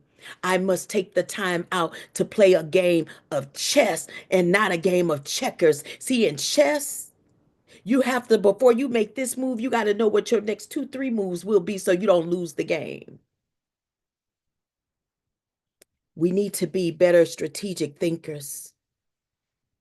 Dr. King, being a strategic thinker, helped him to organize the March on Washington, which galvanized more than 200,000 witnessing his iconic I Have a Dream speech. Can you imagine that when he was sitting down in his office, writing with his pen to paper, alone, probably by himself, as the thoughts began to pour out, he had no clue he was writing for 200,000 people plus to witness his words. Words are powerful. We're still quoting parts of Dr. King, I Have a Dream speech today. Let's watch our words. Let's be good listeners. Let's see people. But most of all, let's pledge the pledge of nonviolence. And so I am going to ask you right now to say this with me. You just can stay on mute because, when we all try to say something on Zoom together, it sounds like we're Charlie Brown's school teacher. Wah, wah, wah, wah, wah. So I want you to just stay on mute and say this. And this is our pledge. I just did this pledge the other day as I was teaching a workshop with some children in school. And to actually see them say these words, they felt something different than they've ever felt before. And this is a simple pledge. But sometimes when we say something out loud, it allows us to hear what it is we really need to think so we can do and show up that way. So this nonviolence pledge is, I pledge, I'm watching your lips, I pledge to not commit a violent act to self, my community, or others. I will intentionally live in the spirit of love.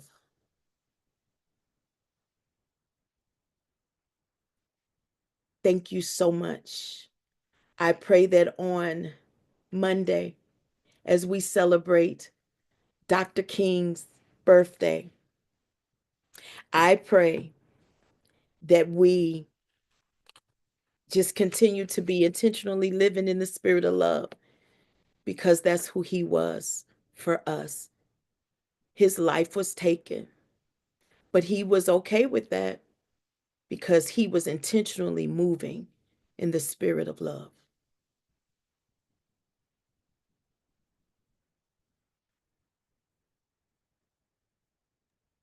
And we will do that because we just pledged. We did. We did. Thank you so much, Dr. Marty. Thank you.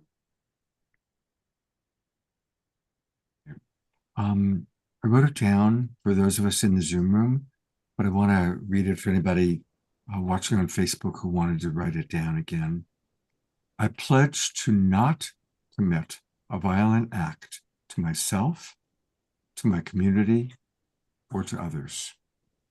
I will intentionally live in the spirit of love.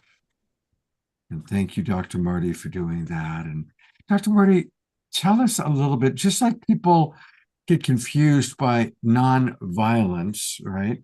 It can be a little confusing also, ungun. What does it mean to ungun? And we're looking at Marty's website, which is unguninstitute.com. You know, I'm gonna make it very simple because really something that Dr. Ivy spoke about today, I think will really help you to understand that more. When she spoke about grieving and mourning, one being internal and one being external. Sometimes those two things can be in conflict. And when that's in conflict, it's important to come through and ungun the emotions that are there, so that when that message moves from the heart to the mind, it becomes a positive message. And the brain is not recalling all of those past experiences of when you've been hurt or when you've been disrespected or when you're in fear or anxiousness. It disrupts that and it changes in the trajectory of what is moving from the heart to the mind. Another thing that she spoke about that with the morning, it says joy cometh in the morning. And a lot of times people think that that's morning as if the clock is turning. That's not the morning that is speaking of. It's talking about the morning of the hurt and the pain. The joy comes in the morning. So you have to allow your mind, body, and spirit to naturally process what it is that you feel. So we don't ungun it at the feeling. We ungun it between the feeling and the thought. That's ungunning.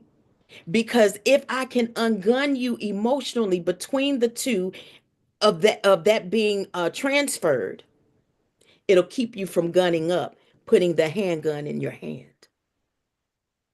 Too many people are gunning up, and I want to teach you how to ungun. Wow.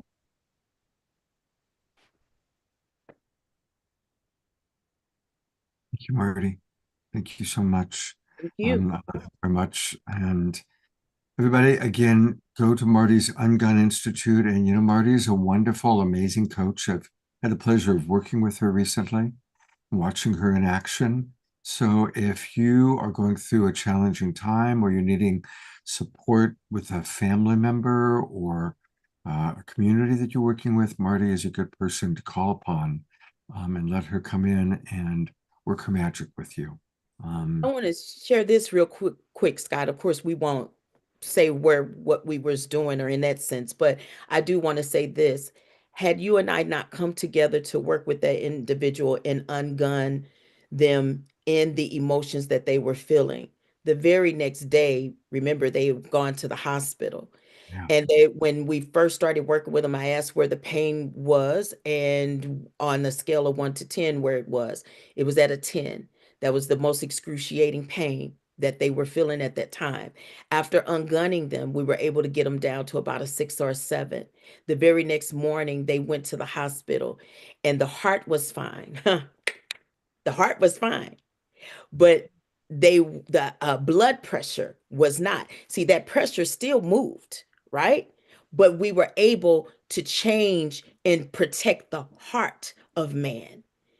And they didn't have a stroke or a heart attack. Had we not done the work, I believe that that would have turned out a whole lot different. And Scott, you was there. I'm not making anything up. You was truly a witness to the whole, you know, presentation of it. So it really does work, and it is life changing. And if I didn't practice those same tools and techniques, I had to practice that for myself when my anxiety was high, when my fear was high in Japan.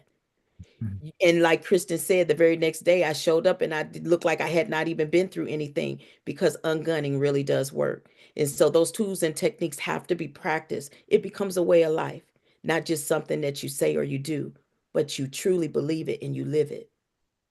So thank you. Thank you, Dr. Marty. Thank you so much. Love you. And I know we'll be seeing a lot more of you in Ungunning and in Global Peace Tribe and all of the different events where we are connected. And welcome to the Evolutionary Leaders Circle. She's also a new member of the Evolutionary Leaders Circle. So it's really exciting about that. So thank you. You know, I want to just remind those of you who are watching on Facebook and YouTube, thank you for watching. And I see I've been chatting actually with some of you. And please join us. Please join the Global Peace Tribe. It's a great time to join. We just started a new season. And I've been doing this for almost 5 years. And I got to say, the shows this year so far have been off the chart. It's just, the vibration has really risen to a whole new level. It's like show after show so far. This month of January has been like, wow. So please come and join us. And it's really easy to do that. Just go to globalpeacetribe.com, globalpeacetribe.com. You can learn all about us. You can see all about our upcoming shows, what we're doing, and then click register for the new season. That takes you to our registration page. And there's several different levels that you can come in at.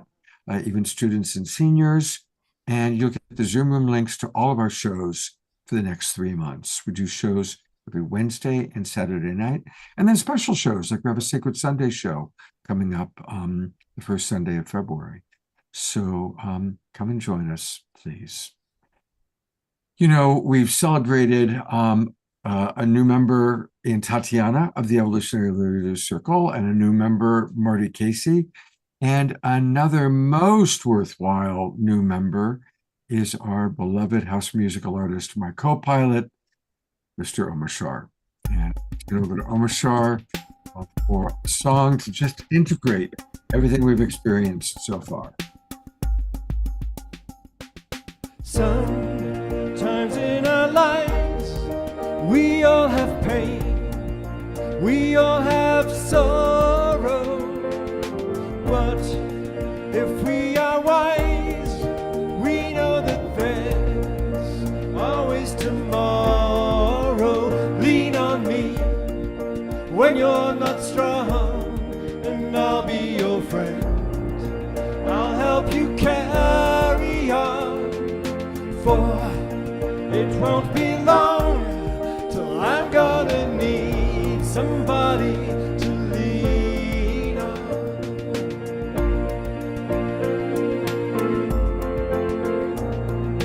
Please swallow your pride if you have things you need to borrow, for no one can fill those of your needs that you don't let show.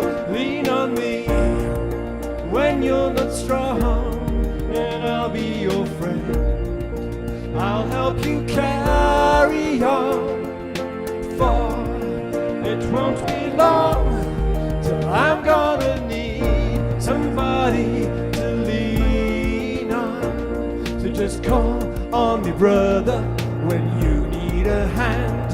We all need somebody to lean on. I just might have a problem that you'd understand. We all need somebody to lean on. Lean on me when you're not strong, and I'll be your friend. I'll help you carry on, for it won't be long till I'm gonna need somebody to lean on. So if there is a load you have to bear that you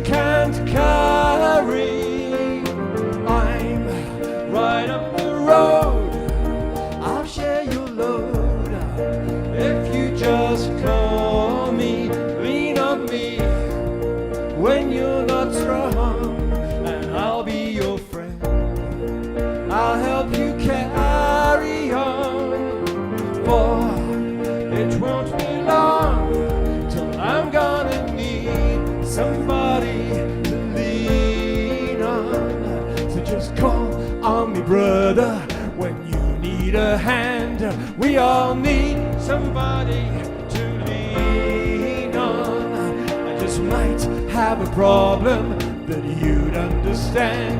We all need somebody to lean on me when you're not strong, and I'll be your friend. I'll help you carry on, for it won't be long till I'm gonna need somebody to lean on. So call me, call me, call me.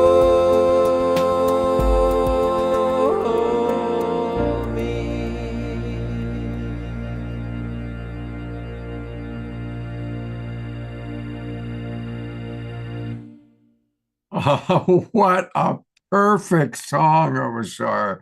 You nailed it. Absolutely nailed it. And I got to let people know 60 seconds before he did the song, I realized after Marty, we need music. We need a song. And he wasn't on the agenda until later. And I said, can you do a song for us, bro? And Omashar leaned in. I leaned on him and he came through. And it happened to be some words that I knew, Scott. So that helped me to come back up again. So Omar Shar, you are the best, brother. You know I love you with my whole heart. Thank you. Absolutely. Thank you, Omashar. Thank you so much. Well, he always comes through. He does. He does. He is the one we can lean on. Absolutely. He's the true dude. I enjoyed the lip syncing. Thank you so much. Thank you, Omashar. You're a treasure. It also helps that he's got his older brother looking over his shoulder. Yeah, and lots of light, as always. So we have another new evolutionary leader to introduce to you next. Just think for a moment where violence has taken over our world. Where would you say? So yes, in places of war and political discord, but perhaps even more so in today's media, right? It's everywhere. I was watching a series on Netflix the other day, and then I realized all they were doing was killing each other. I mean, it's so pervasive. But I want you to meet Peter Young, because he is a media visionary who has a dream to turn this around. He's had over 40 years experience in the entertainment industry, where he's been a leader in pioneering innovative live production and media broadcasting solutions. He's the founder and CEO of Hubcast Media International, where he has focused on building a global media ecosystem designed to empower underrepresented communities through storytelling and music and media. And by establishing media hubs in underserved regions, he's been amplifying voices of diversity and fostering collaboration and peace and sustainability and driving impactful social change. He's thinking big, and I can't wait for him to tell us about his vision and his dream for Hubcast Media. Peter Young. Thank you, Reverend Deborah. I've been listening here for the last 2 hours of all these amazing voices, this talent, these messages that are just so, so important for humanity. And right now, when Scott asked if I would speak on nonviolence and how does that relate to media, we were all at a time right now where media has been used just as much as a weapon as it has been as a peace creator. In fact, they're even taking the rules out of the game by taking out fact checking, taking out all of the other elements that in some cases we're protecting it from the worst of the worst. And because of how media has really led our world, we're in a real rough shape, feeling divided. Martin Luther King, famous for his speech, "I Had a Dream," would not have been anything if it wasn't put into a broadcast around the world.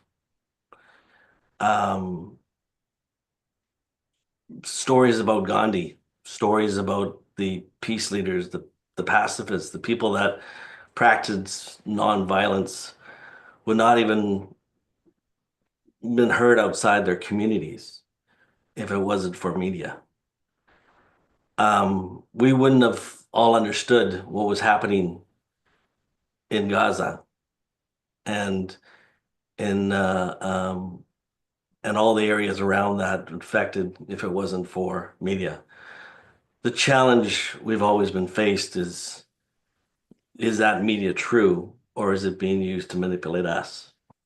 So for me and my 40 years in this industry, I realized that there's some huge hurdles that we are all up against as we become more connected, because we get to a place where our own truth might not be fact and the fact might not be truth. And it gets us to a place where we all are divided, disconnected. And so for us, as we go into new leaders, I live in Canada, and we have always been very close brothers and sisters in North America here. And even that has been put into a division because of media. And that's what we have to change. So Hubcast, in its vision, in my belief, was how do we bring people together using media for good rather than media to divide. And the best way to do that is to give everyone a voice, an equal voice, a voice that is just as important out of a village in Uganda than it is in the downtown Wall Street of New York. And having those voices equally out there where everybody can have an opinion, everybody can speak as one, because truly that's the only way we all will become one, if we start thinking as one. And it starts with education and awareness. So Hubcast, huge as Reverend Deb, it's an understatement to state that this is a huge undertaking. I'm, as I say, 40 years in this industry. I shifted from owning a number of large production companies in Canada.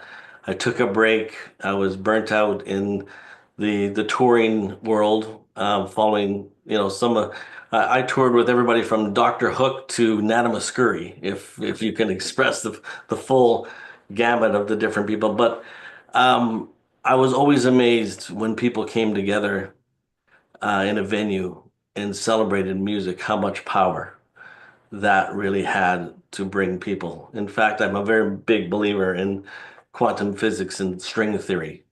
And the reason why Christian's music and Tatiana's music and Omar Shar's, why it touches us at a cellular level is because it is the manipulation of vibrations, which is sound, and sound affects us at that cellular level. Media is the same way, because it not only brings that from an oral perspective, but it also in voice and the spoken word, as Dr. Marty said. Words are powerful. Words can be manipulated, and that is the challenge we all face.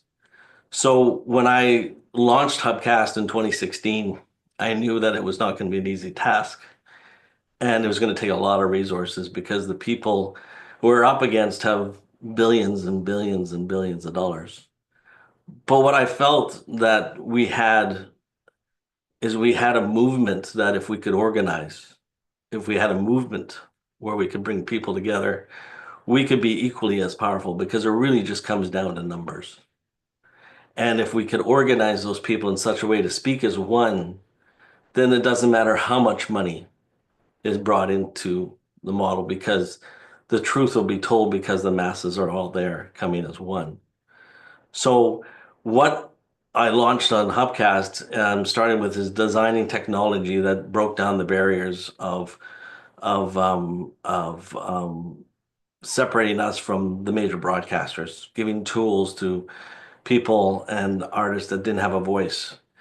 And Hubcast has continually building not only that, but all the different aspects that it takes to distribute content in a space that is safe, that people can trust, and lifting up the most important aspect of how media can bring us together, and that's through education influence. So the Hubcast network, which I'm proud to say is just coming online right now. If you just go hubcastnetwork.com, you'll find it, and you'll see that what we've done is we are trying to bring focus in such a way that people can discover anything that's out there for them. So it's built around because we are working from the top down and the bottom up.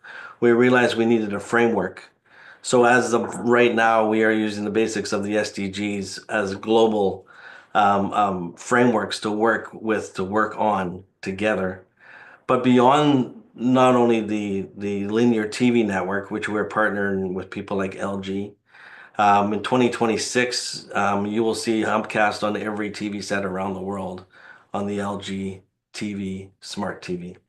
This gives us abilities to grow and to create that audience the size of what we need to really bring influence. So we started in Africa. We launched a studio in Uganda. We gave about $100,000 worth of video equipment to a team of people there, and we left it for a year, and then we grew it to Rwanda. So we have a studio in Rwanda now, and we're finding that the voices in Africa specifically have so much to share, and the talent is so amazing that that they become our troops, and where they can tell their story rather than the West adapt a story. So we realize that stories have to be told by the people that have the stories, not by people who are looking at it from the outside lens back in. So for me, um, this is not a short-term venture. This is a long-term venture, and we're just at the beginning. 2020 is when I met this family.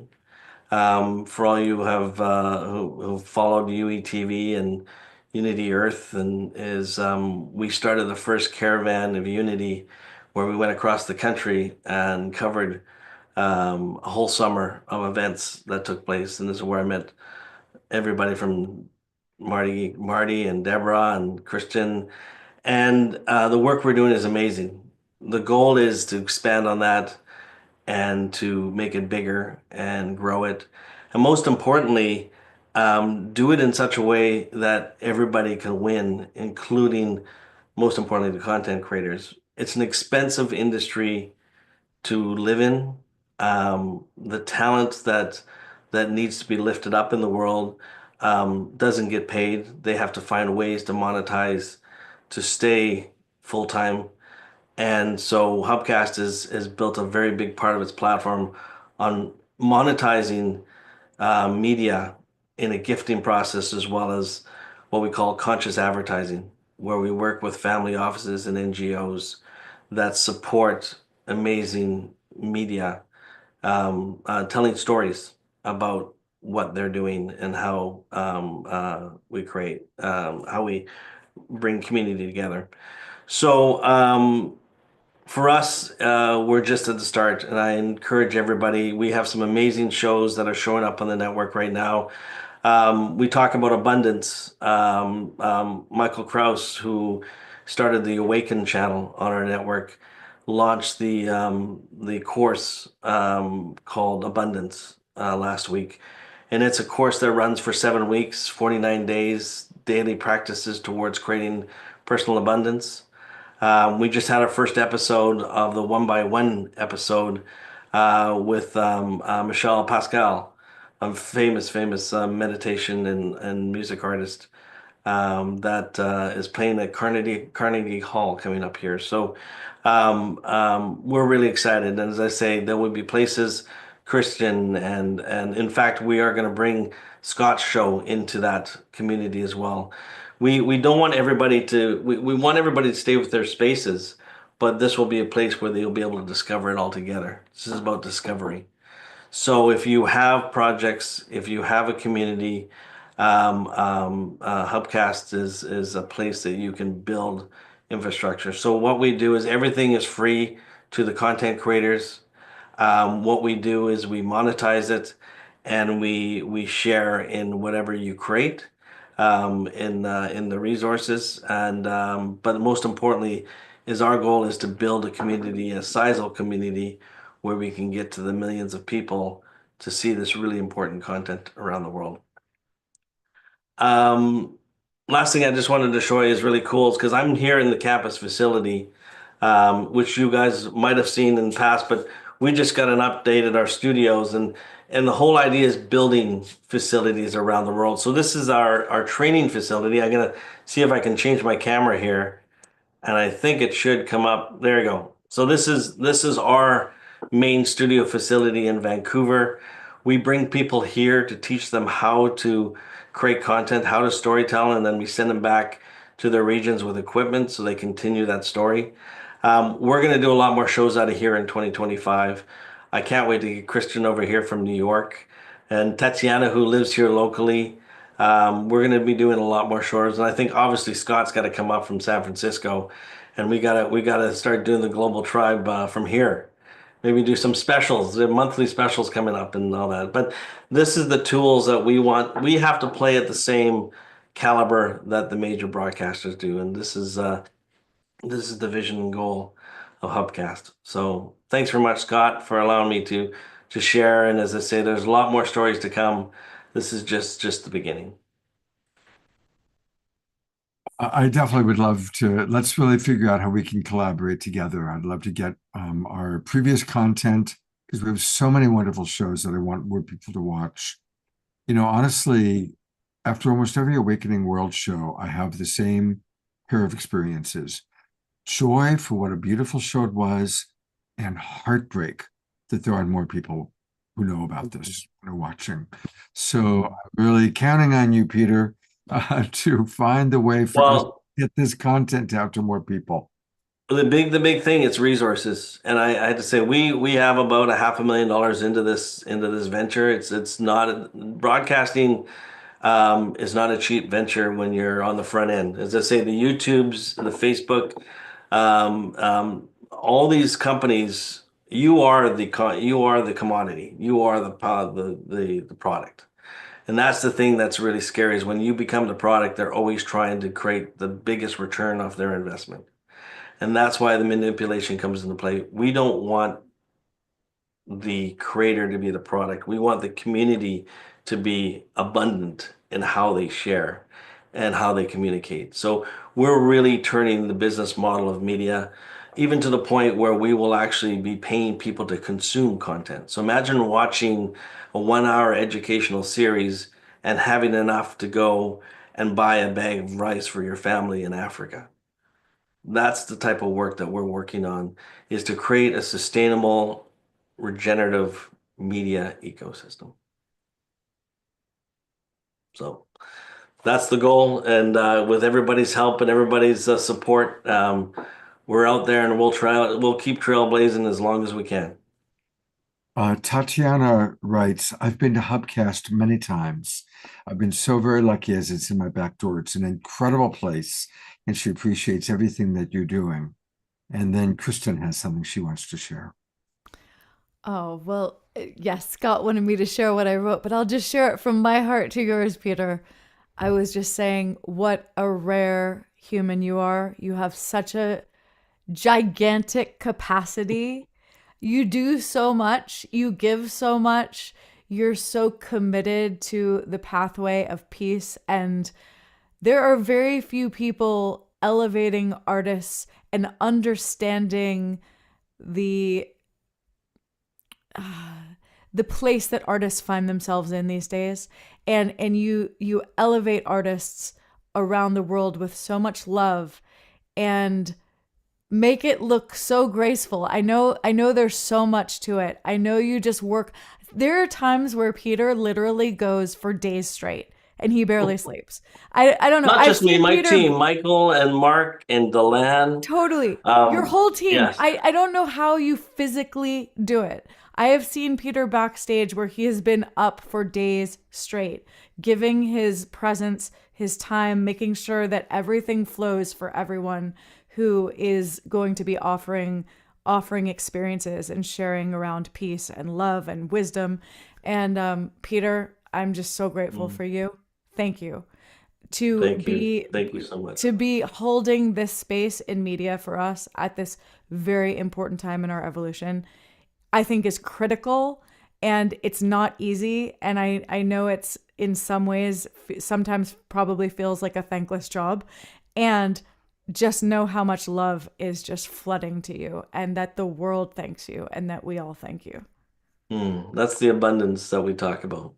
You know, that's a commodity right there. And that's what needs to drive the world forward is we get caught up in the fiat currencies of the world, and we realize that we have all the wealth in ourselves, and it's just about how we share it and how we co-create together. And that's really what the platform is designed, is to radically collaborate. In the famous words, I believe John Raymer has said many times, is we need to come together and create conscious media and create media that supports the world rather than holds them down.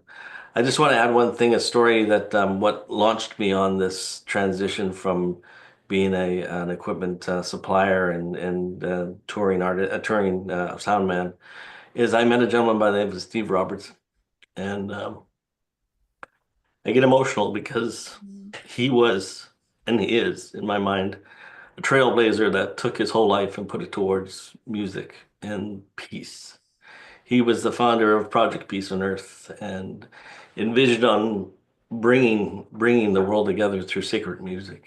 And he was one of the few men that brought.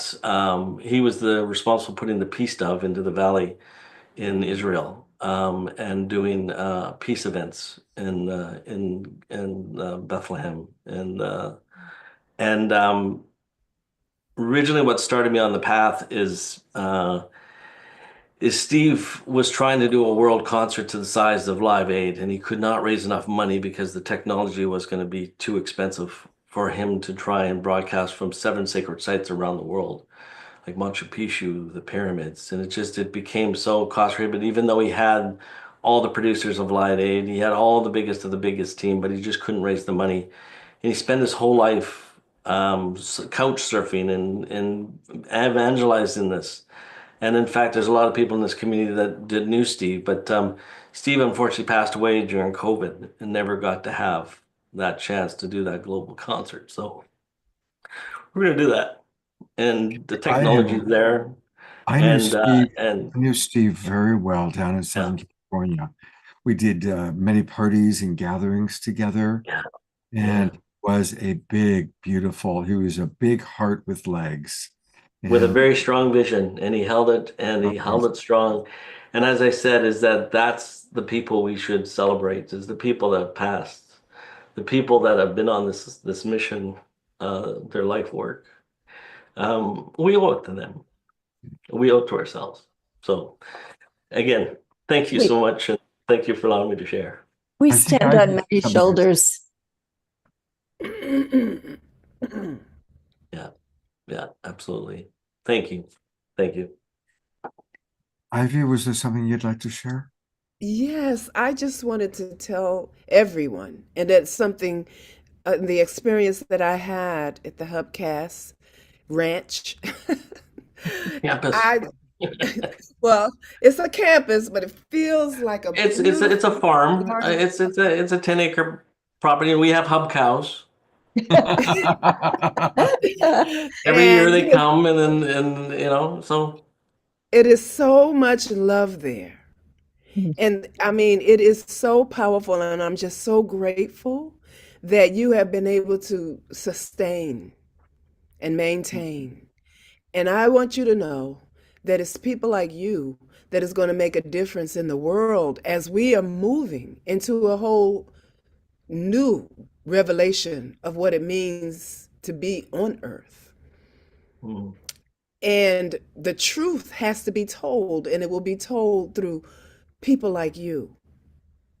And somehow we have to find a better way to support you. And I don't want to finish without acknowledging your absolutely beautiful wife, if she's still there, Mm. because when you go She's there, you somewhere in the house here, but I'm sure she's listening. oh, she is I could such a not I could beautiful not do spirit. this without my wife, Deland. This company is actually owned by my family. I created this company for my family. My family, I created a family trust, and this is part of the Young family has a legacy in communications. My grandfather was head of Canada's version of Bell telephones, and my father was also a senior executive there. My brother ran the first fiber optics between Chicago and Boston. Wow. And so for me, this is the continuation of communicating and what connects us together. And I Yeah. couldn't do this without the support of my family, and my children and all that. So this is very much, this is not a job, this is a lifestyle. Yeah, it's a lifestyle, a commitment. And one day, hopefully, we'll be able, I mean, all of your stories of the people who are in Africa that Mm. get you the stories. I remember that time when we didn't even know if the young man had lived through something that he was doing to try to get to Mm. you. Do you remember that? Yeah, and unfortunately, as you build a media company, there's a lot of people that want to take you down because you're not necessarily following their narrative. Hubcast almost didn't come to be about 4 years ago when we had an executive group that wanted to take over the company because they felt we were better to put micro TV stations into war zones to push propaganda than to be a peace network, and build on, not getting to war. And luckily, I had controlling shares of the company, and we had to pull away, and it cost us a lot of money. We almost didn't survive. And there's always people out there that want to tear you down. They call it here. I've heard the term tall posy syndrome. Once you lift up above everybody else, first thing people want to do is cut you off. So, we are constantly facing that every day where we have to be strategic how we build this. We're always, for me, this is about we've built a system that can hold 1 billion people. We've built this system on the same technology that the Meta and the YouTubes of the world exist on. So we know we can scale this. Now it's about just bringing the audience, and from that, it will perpetuate the resources it needs to survive. So we're at Yeah. this very critical stage, and we're very excited where we're going. But right now is the time of where everybody needs to come together and support. Yeah, absolutely. Because we're all going to have to sign up for whatever you're going to call this network Well, it's outside. Hubcast Network. If you go to Yep. hubcastnetwork.com, you can sign up. You can go on. There's hundreds of hours of content on it already. We actually, for those who might know of a platform called Portal, Portal actually became our partners. And Emilio Lopez, who's the founder of Portal, and I came together. And so if you've ever seen the platform Portal, Hubcast is Portal with a whole bunch of new tools, including linear scheduled TV, and a total of 22 channels. So this is a proven platform that we are expanding on. And as I say, we're really excited to see what's happening in 2025 because as we bring on the new projects this year. Susan Woolridge is signing up right now. Peter, you're Sure, really others will. showing us what it means to be a visionary. It's not just sitting at home and thinking up good ideas. It's getting out there and swimming upstream and Yeah, making and I making think new that's really things what we happen. need. We are great listeners, and we've become really professional consumers, but we're not very good at action. We all sit and we point and we sit and we scrutinize, but we don't get in there and get our hands dirty and do the work. And I think that's the lessons that all of us is obviously this community, is special because it shows up, it That's right. participates, it activates. But how do we build this on a much more scalable model where and there's so many like oceans. I was looking at a group we're working with about bringing about cleaning up garbage around the world, and they've got this amazing YouTube channel that we want to bring their content over to show it so people can get involved and get active. And it's amazing the amazing work that's happening of impact around the world that people don't even realize is happening. A lot of the stories aren't making it to the mainstream because it's not in mainstream's best interest to show you success. They make more money when it's hardship and fear. And that's the biggest problem with media is that we have to get it to where being successful and being a positive thing is more valuable to someone than it is, you know, feeling fear. And that's where we have to join. And right now in the world media landscape, it needs new platforms. And that's what's our goal of doing Desperately. that. So desperately. Mm-hmm. Because the media that we have encourages us to sit back and just receive it. There isn't any. Well, and think of this in even developing nations. We work with Pathways to Peace, Tezekiah Gabriel and David Wicks, and this is a really amazing story. This is what came out of our group in Rwanda. They have a facility there in Guinea. It's a retreat for not a treat a home for girls that are escaping genital mutilation and human rights issues. And they've been building a school, and the school's almost built right now. And they need to tell the story, but on top of that, we determined that media could be a great tool for these girls to heal, but also tell the story of the studio as it's growing. So what we did is we in partnership with Pathways to Peace, we put an ENG camera kit, which means it's like 3 cameras and lights and all that.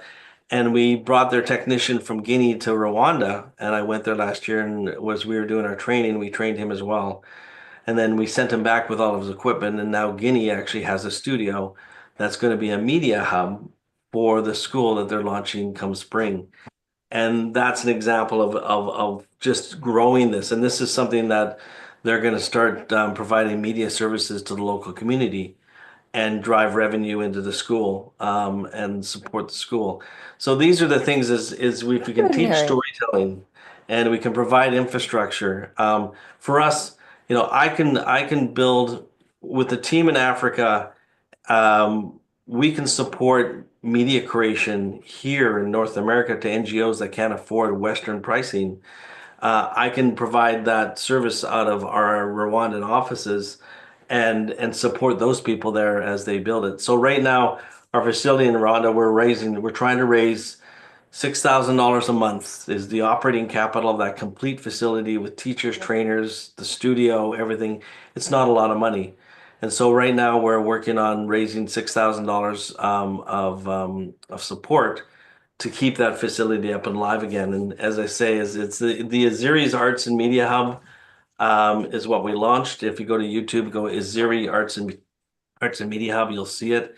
It's amazing facility, and it's written and the partnership there with a gentleman by the name of Ezra Kazera and the story behind that was that he had started a charity for the genocide orphans that were orphaned during the genocide, and they've all grown up, and now they're all looking for career paths. So he's created this arts and media center that they all gather together daily and make amazing, amazing content. Maybe you can put that YouTube link in the chat. Sure, so I can absolutely. Go there I will definitely do that. And see as I the say, results. there's so many amazing stories that are out there that need to be told, and we need to find a place where everybody can experience it together and discover it all as one. So I just put that. It's a long. Oh, hang on, sir. That's a big link. That's a Google search, but I just had it up here because If you go to here's their YouTube channel. There you go. This is.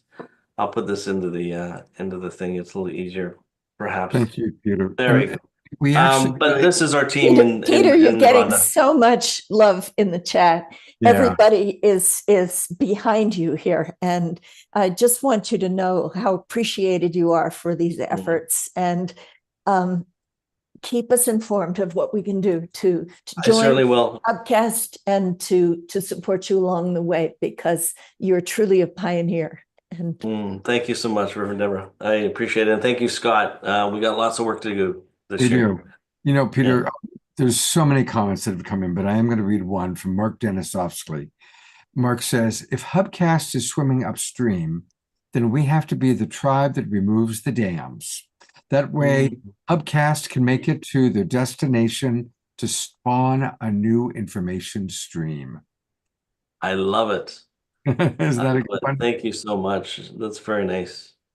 Thank I you. do, and I feel it, as I say, when things get tough and we get tired, that's the stuff that keeps us up till all nights of all 24 hours. Kristen, is that love. We know we are making change and we are creating impact. Everything in this network has to have resulting impact. It's what we realized. If we're going to really do something that's going to be lasting, we got to measure everything by impact, not by finances. And that's really the goal. And Mama Ivy says the time is now, and that is the theme of this program tonight. Thank you. So I know we have a couple more guests still to introduce tonight. Yeah, absolutely. And our next guest is a wonderful evolutionary leader. You've seen her on the show many times, and that is Keishi Chai. And Keishi couldn't be with us in person tonight, but she created a beautiful dance video. And it's kind of fun because it's a real collaboration. Peter was just talking about collaboration, almost our song, Lean on Someone. So this is a poem written by Charles Gibbs, another member of our Artists Catalyzing Evolution Synergy Group. The artwork is by Debbie Gibbs. The dance improvisation is Keishi, and the music is Horizon Blues by Matthias Duplessis and the Violins of the World.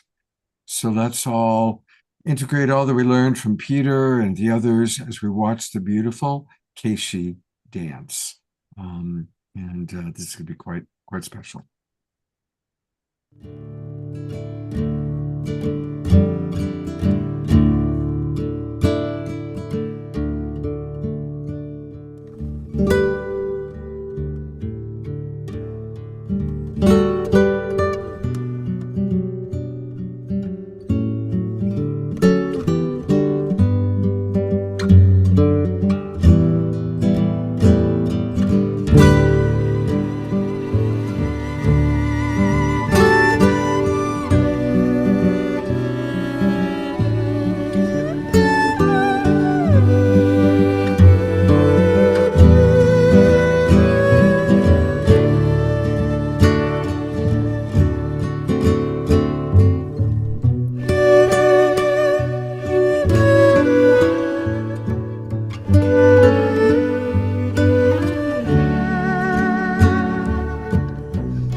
those of you who are wondering, Casey performed that in New York just last month in December.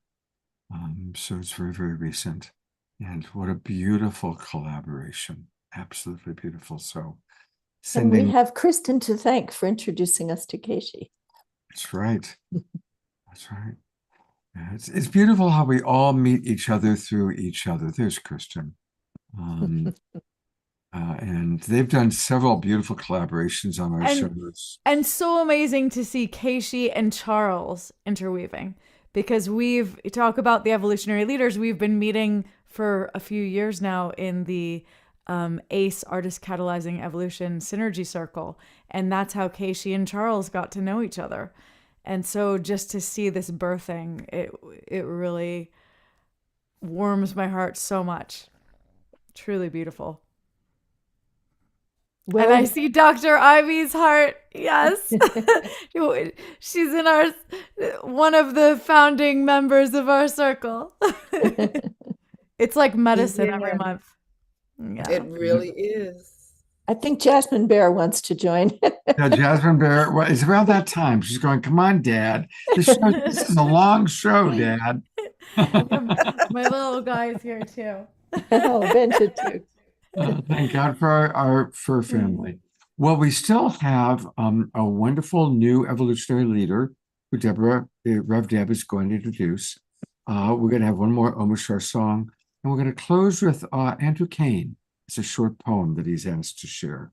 So we still have a little bit left, and to introduce our next video pre-record, take it away, Rev Deb. Okay. Well, I'm really looking forward to hearing this pre-record because this is an extraordinary woman by any standard. Her name is Iola Amale, and she is an international peace worker.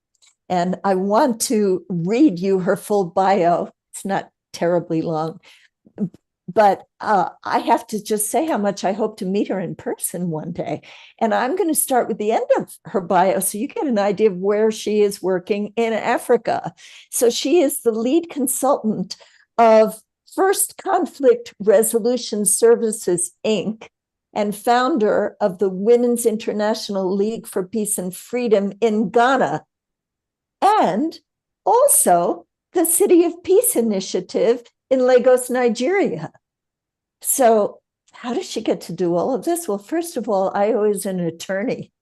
She's a conflict transformation practitioner. She's a certified mediator and ombud. She's a peace builder, policy advocate, development practitioner, and she has experience with women, peace and security, gender, disarmament, restorative practice, human rights, and the social rights of women and girls. Her deep legal knowledge and integration of human rights to gender issues and women's empowerment within peace processes are often infused in art forms and in developing new thinking around economic and progressive social change issues for sustainable development. So she's worked with many global organizations and movements to lead advocacy and campaigns. And she's a new evolutionary leader who has jumped in with both feet. And I really am looking forward to hearing from Aya. So thank you, Scott, for doing this pre-record. Because she's in Africa, this is not a good time of day for her. So she managed to find some time with all of this amazing work to speak with you and to be with us on the Awakening World tonight. Here we go.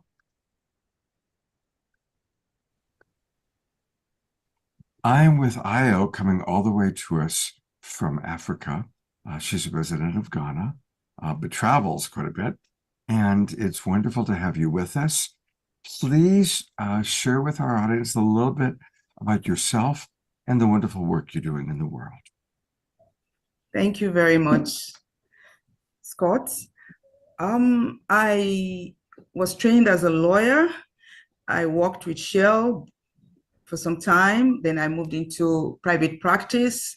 I worked in some chambers too, 2 or 3 chambers, yes. Then I started off as a peace activist, conflict resolution professional, mediator, and also an activist, having started off as an activist as a teen with the Girls Guide. And I sort of grew into activism. My activist work particularly are in the areas of women's rights, social justice, and peace building. I have been involved in various initiatives and organizations that promote human rights, gender equality, and conflict resolution. I'm involved with Mediators Beyond Borders International, they are ombuds. I'm involved with the UN panel of mediators. I'm also involved seriously with WOLF, which I founded here in Accra, in Ghana. I founded WOLF, and I've been doing a whole lot of projects and programs to promote the voice of marginalized communities, challenge systemic injustices, and promote peaceful coexistence. My activism is often intertwined with my arts, poetry, using my words to inspire change and advocate for a more just and equitable society, and also particularly feminist activism. Talk about equality, talk about equity, talk about women being empowered. I don't like using the word empower, but that's the word that people tend to relate to more. I mean, women being empowered. I believe that we're all empowered. We're born empowered, you know, and we don't have to wait for anyone to hand that over to us. So that's the work in a nutshell that I do.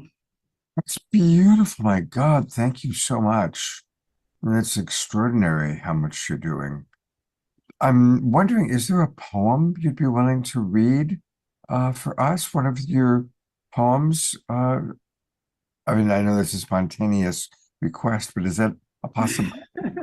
Yes, I can read my poem on nonviolence, a very short one, and then I would like to show you some of my work, my artwork, and what I have done as a creative person. Yeah, let me read my poem. Ripples of peace on waters calm, reflecting the beauty that disarms. The waves of violence that seek to destroy are met with the strength of a loving joy. In calmness, I find my voice. A whispered scream, a heartfelt choice to rise above the noise and pain like eagles, and find solace in the beauty that remains in tulips. Beautiful. Thank you. Thank you. Thank you. Thank you. And you do have screen sharing privilege. If your artwork is online, you can take us to your website if you want to do that. I have it. I have some here. I can show you. I can send it to you later. Yeah. If it's easiest for our audience if I see it online. Okay. So if you send it to me, I can then go there. You mean later? Yeah, I'll do it later. Or do you have it in photos? Yes, I have like this. So I'm going to show the beautiful artwork when we complete the recording of this. Please share a little bit more about your work and your beliefs about equality. Yeah, thank you, Scott. Yeah, most of our initiatives are centered around equality and equity, and that spreads across so many facets of life. You can't talk about development without women. You can't talk about environment without women, obviously. So we have equality and equity that are so important for peace and development because they promote social mobility, contribute to sustainable development. We know the SDGs. In fact, there's no way the SDGs can be achievable without gender equality. It's all tied to it. So we have that contributing to social development, sustainable development, and helping to create peaceful societies. I mean, people ask me, sometimes they say, I mean, what's the difference between gender equality and equity? I tell them gender equality is a key factor in a country's stability and security.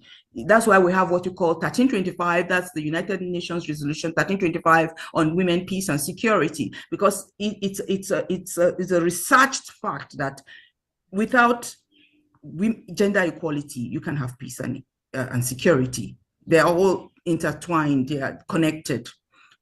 So that alone shows that gender equality can help prevent violent conflict. We have a lot of that in Africa, and reduce the likelihood of interstate conflict. So, and it also offers equal opportunity to improve living conditions and strengthen social mobility across generations. What do I mean by that? It simply means that when a woman is able to work, she's educated, she's able to compete with there's gender, equality, then that competition is there. The woman can excel, she can have a paycheck, she can bring home, she can take care of her kids, she can take care of the home, she can contribute to society and development.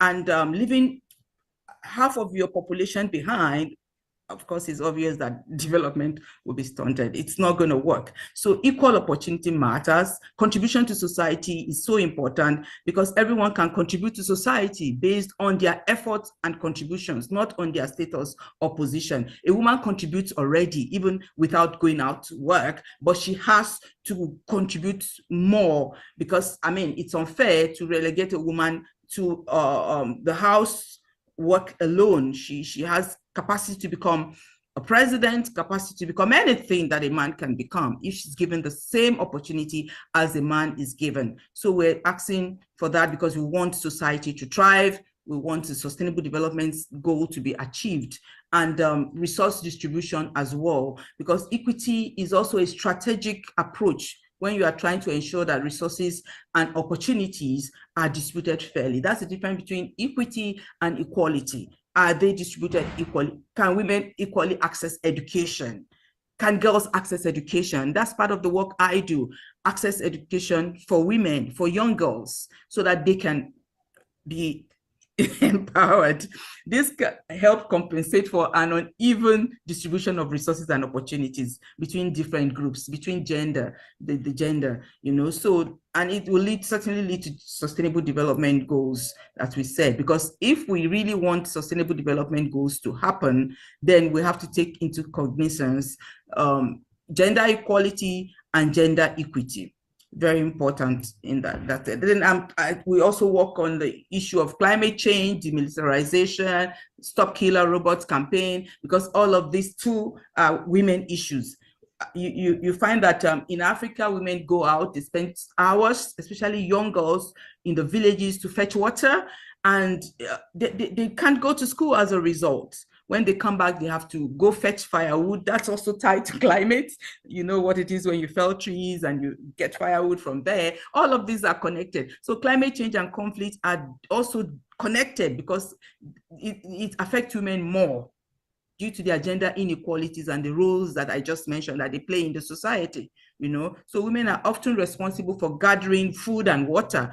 So climate change can also reduce their access to these resources, you see. So then the health issues too. When you look at the health issues, climate change can also increase the risk factor of infectious diseases. We have more malaria. These days you hear about cholera, you hear about Zika virus. It can also increase the risk of stillbirth medically for women who are trying to have babies.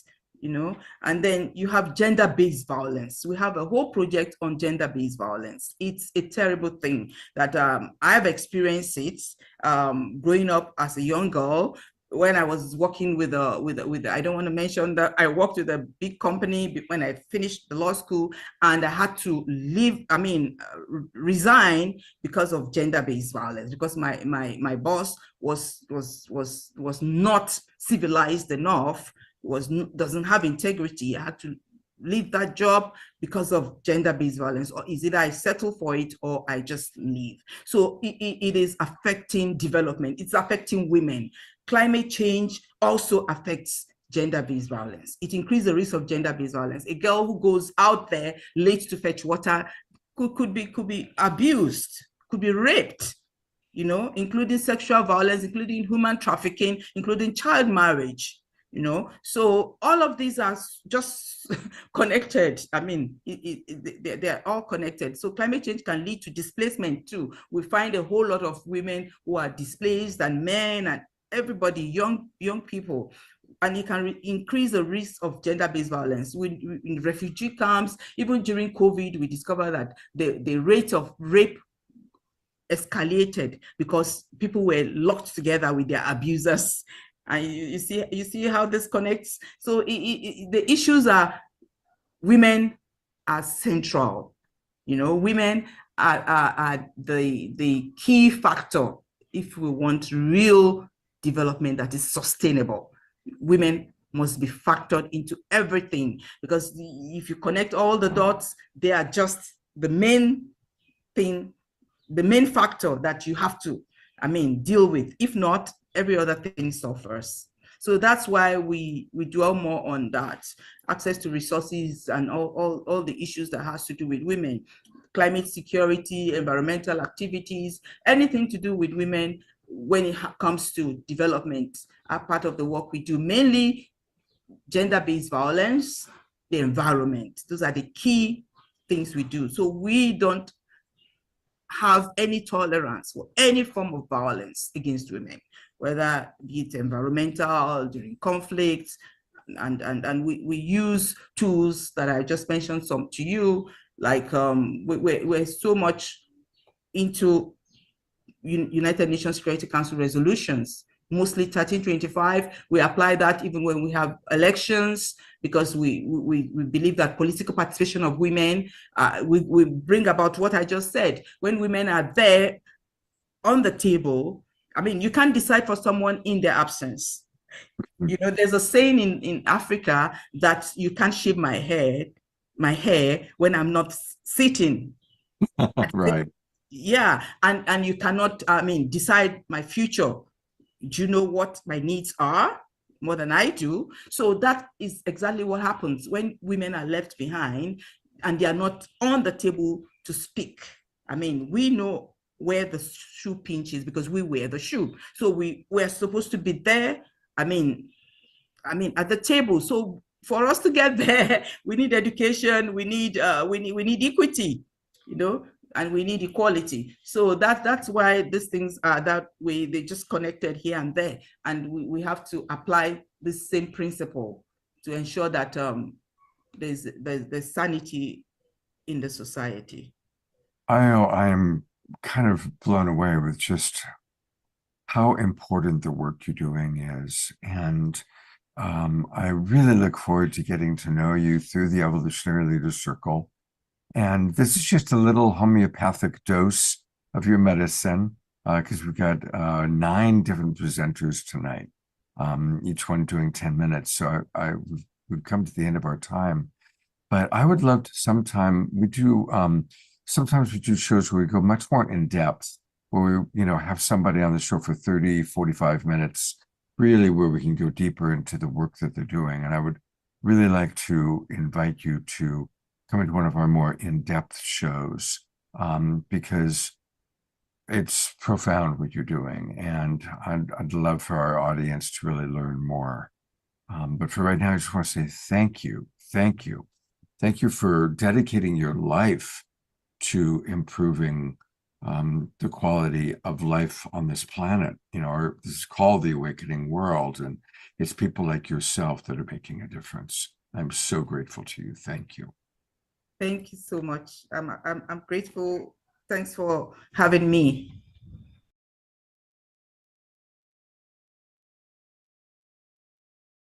Oh.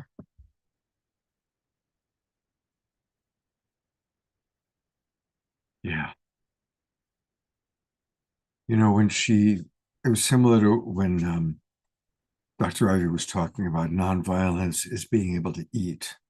What stood out for me was her talking about intelligent girls who have to spend their day fetching water and firewood, right? It's hard to believe when you're immersed in our Western civilization that there are parts of the world that are still like that. And what it must be like for intelligent young women not to have any opportunities to develop themselves. It's extraordinary work that she's doing. The fact that she's an artist and a poet on top of being an attorney and a civil rights worker just like makes my head explode. Yeah, it's pretty amazing. She actually, her artwork is very, very beautiful. She sent me actually, you know what? Let me pull this up real quickly because she did actually send some of her artwork. I just realized that. And I have it here. Let's see.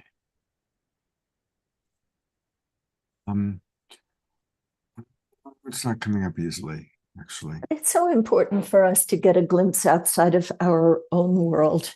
And we all have our bubbles that we live in. And that's why Peter Young's work is so important, because he wants to take media there. Yeah. And give us those opportunities. Here's something, though, that she did send me, which I'm able to easily find. She is the winner of the 2024 Justo Bolica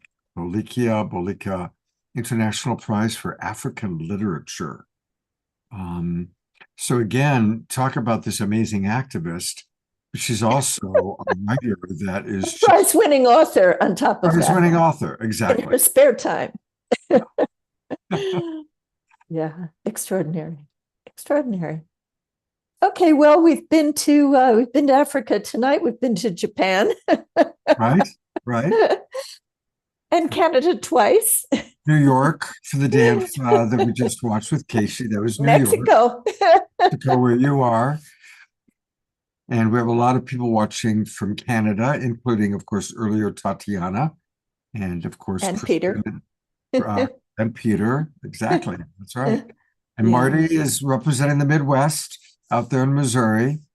So it's the Global Peace Tribe. It is the Global Peace Tribe. It truly is. So, Rev Deb, we've got an Omashar song, a couple of announcements. Is there anything you'd like to share in conclusion on your end of things? Well, I'd just like to go back to the theme of nonviolence. The time is now. Just a reminder that we are celebrating the birthday of Dr. Martin Luther King Jr. and that his campaign for nonviolence was based on Mahatma Gandhi's. These are giants in the history of the world. And too often a holiday, it becomes a Monday so that it can make a longer weekend and everybody gets a day off. And of course, we're going to be massively distracted by the inauguration and the contrast between these two worldviews. So I just think it's important. It's important right now and during this month of January, when there are so many events highlighting the work of Dr. King, that we hold nonviolence in our hearts, that we remember what it felt like to be uplifted tonight by all of these guests that we've had, starting with Tatiana's beautiful video on peace, and Omashar's music, and Kristen's extraordinary video from Japan, and the amazing sound bath we had with Dr. Ivy that raised our collective frequency, the powerful words of Dr. Marty K. Casey, and the amazing vision of Peter Young, as well as Ayole Amali from Africa. We are in a time of change, and we can be that change if we hold these things in our hearts and we focus on nonviolence, on peace and love, because we are the Global Peace Tribe. Thank you, Scott. Thank you so much. Thank you, Rev Deb. I love you so much. Thank you. She just talked about all the events that are happening, and I'm really focusing our Global Peace Tribe announcements on events being put on by our beloved friends, our closest family, John and Summer Raymer, Pato and Antoinette. So I've put into the chat box a link where you can find this. It's on Substack. If you look up Ubuntu, you can also find it on Unity Earth. And there's some really beautiful things taking place that we all want to really participate in. So let's start with tomorrow, Sunday, is the virtual watch party. And I'm going to be there. We talked a lot about it on Wednesday night because we have Pato and Antoinette with us the whole night, or for the whole show. 10 o'clock Pacific time, 1 o'clock Eastern. Join us. It's going to be an online watch party, watching the entire film of The Spirit of Ubuntu, which is such a beautiful movie, such an incredible act of love that Pato and Antoinette have created. So 10 o'clock tomorrow morning, let's all be there. What a beautiful way for us to have a sacred Sunday together. And again, it's the Spirit of Ubuntu virtual watch party. And then on Monday is a whole series of events, the Multicultural MLK Junior Day celebration. And let's definitely make sure that we all dance together. Let's all join at 8 o'clock in the morning Pacific time, 11 o'clock Eastern. The final, Summer Joy did 81 days of dancing every day at 11 a.m. Pacific time. Well, it's all coming to a close on Monday, Martin Luther King Day, and the day of the inauguration. Let's all gather together, pray together, dance together. And again, I put that information into the chat box. Finally, just letting you know about next week on Wednesday night. We've got an evening with 3 wise women, and each one of these women is a gem. And that's what we're going to be doing on Wednesday night. So please join us on Wednesday night. We are going to go to beloved brother Omashar for our closing song, and then a little tiny aperitif of a poem with Andrew. But let's go to Omashar now.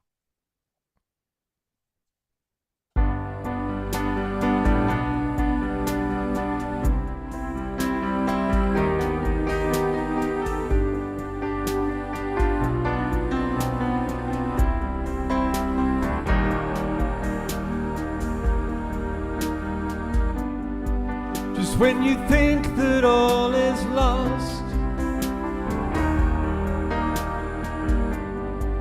and the curtain looks to fall,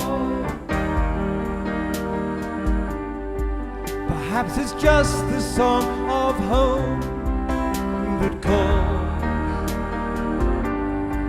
and you trust in life exposed. No need to sit around and mope. Where there is love, there's always hope.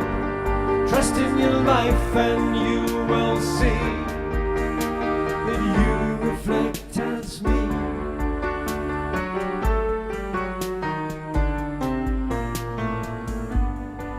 Another day is here for you to live,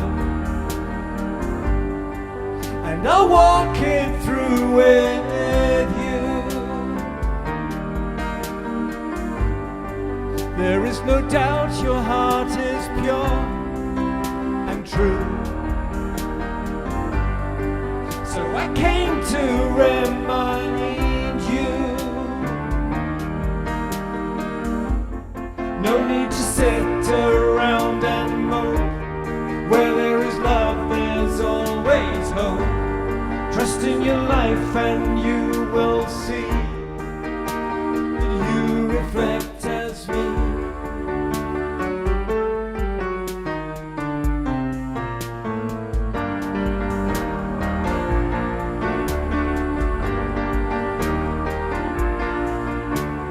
I am in all that you will see. Have trust in your life and trust in me. Dust yourself down and I'll lift you up. I will fill your loving cup.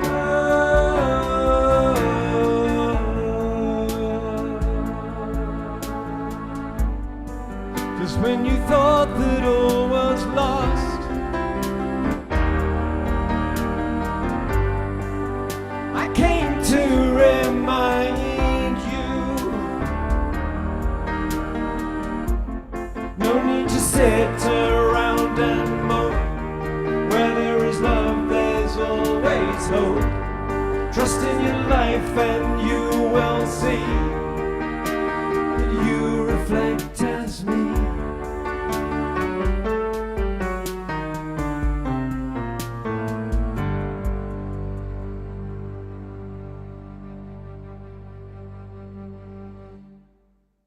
Let's all twinkle Omashar. Thank you so much, brother, for all your support. Jumping in with a great song in the middle of the show. I know, that was a wild card, wasn't it? It was awesome. And thank you, everybody, for dancing. It's so good to see Tiara smile and Dora dancing and Eleanor Joy and everybody. And Lynn, you are amazing. 80 years old and you're up there dancing away. I love that. And of course, our beloved wild monk of the Mystic Monastery, Peter and his family, his wife and son. My son. This is the famous Cedar. If anybody knows Cedar from Adil and Michael's dog, so he's definitely yes, but part of the family. Beautiful, nice. How lovely. Beautiful. All right. Well, thank you, Peter, for everything you're doing. And yes, let's talk soon. All right. We have a very special little aperitif. Andrew Kane, our good friend, has a closing poem for us. Welcome back to the Global Peace Tribe, Andrew. Thank you very much. This was an amazing evening, and I'm so honored to be here tonight with all of you. The name of this poem is called Let It Shine. Sanctified bliss of the love connection to your heart, to the universe. Don't sweat your palms. Open the domain to your rain and pour your glistening starry-edged eyes to the harvest of your destiny, where moments despair the care it takes to unfold the mold in your cue, undo the knot by the lot of your soul. Roll over your belly with sweet jelly and lessen the weight. It's not too late to bring new dimensions to your plane. Open the domain to your reign and shine your light with mighty warrior salutation. The station to your absolute power and creation lies in the harvest of your destiny. Seek the sanctified bliss of the love connection to your heart and to the universe, from the stars to the ground. Don't let your feet compete with the speed at which you run, walk, or sit. Take it slow, but don't let it show that you are taking the drift at the cliff of the horizon that causes you to move in one direction or the other with the speed at which you run, walk, or sit. Sanctified bliss of the love connection is where the resurrection of your highest elevation and peak can be risen and chosen. Choose now and forever hold your ground, for the ground you walk on is the harvest of your destiny. Open the domain to your reign and shine your light. Shine your light like never before and allow the sanctified bliss to overtake you, sweep you off your feet, off the ground to the love connection where your heart melts with all that is. Unite and sing with the universe. That bliss is where your soul cries out to be seen and recognized. That bliss is your soul's craving to unite and sing with the universe. In flight is where the height of your destiny calls to you. Feel the love connection and be at one with your brothers and sisters. Time at last to be truly in love. This is where sanctified bliss is born and raised. Find it and you shall be set free to ride the waves of your true calling and discover what awaits you next. Time will tell, take it slow, and be the mighty warrior you are by living the life you dreamed at the station of your absolute power and creation. Open the domain to your reign and shine your light and sing, everyone. This little light of mine, I'm gonna let it shine. This little light of mine, I'm gonna let it shine. This little light of mine. I'm gonna let it shine. Let it shine. Let it shine. Let it shine. Thank you.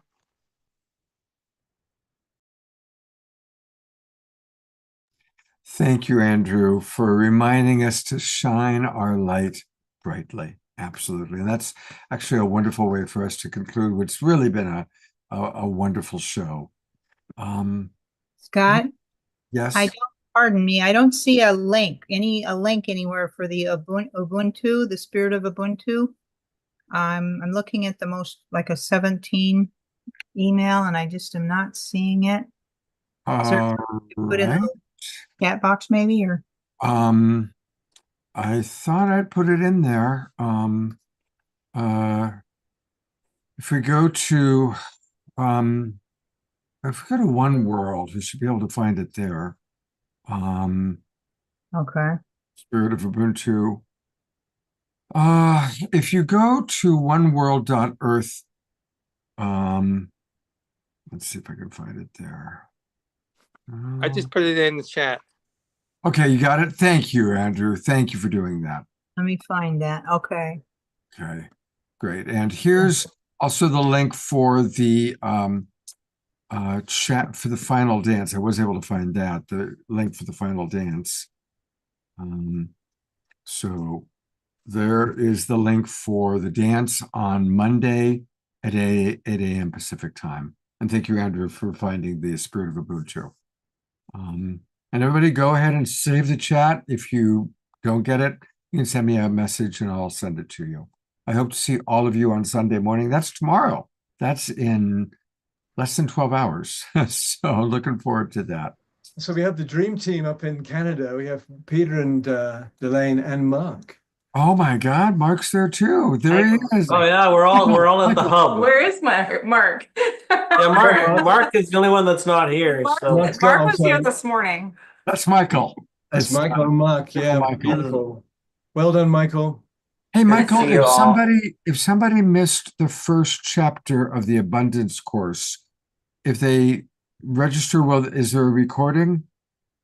Everything is recorded. There's replays. There is access to all the course material, and the course material only becomes available as we go along. So the idea is really to come together on that journey and walk through it together. And some of the material today was just, I get goosebumps just thinking about it, but it was literally life-changing. It was such powerful yet simple and just completely revolutionizing insights and wisdoms that come from Sajid, and it was truly amazing. He'll put it in the chat. yeah, so it's awaken.global/abundance. Right? Is the site. You can sign up, you can get involved. It goes for 7 weeks. 49 days. 49 days of activity. And so So there's, check it out. in a nutshell, every Saturday at 9 a.m. Pacific time is a 90-minute live transmission, and then throughout the week is going to be exercises between 10, 15, 20 minutes to really deepen the awareness and go deeper into abundance consciousness. And I think that is one piece that we all need to come together to change our mindset. And I always go back to the Hopi prophecy where it says, banish the word struggle from your attitude and your vocabulary. Everything that we do now must be done in a sacred manner and in ceremony. And those who came before us, Cedar is barking. He's not happy. He's sitting at the dinner table, all on his own. And I'm going to go he's ahead like, and show people that website so that Cedar can eat and we can conclude. But I was actually, I registered for it and I missed it today because I had a client in crisis. So I'm glad it's recorded. Awaken.global/abundance. And it's the 7 mystical laws of abundance. Comes extremely highly recommended by Michael and Peter and family. And so I encourage everybody, you can go to the website, listen to this opening video from this beautiful man who's, I guess, your primary facilitator. And again, it's awaken.global/abundance. Thank you. Thank you, thank you, thank you. Thank you, tribe. God's blessings, everybody. Have a beautiful evening. And I hope to see all of you tomorrow morning for the Spirit of Ubuntu with Pato and Antoinette.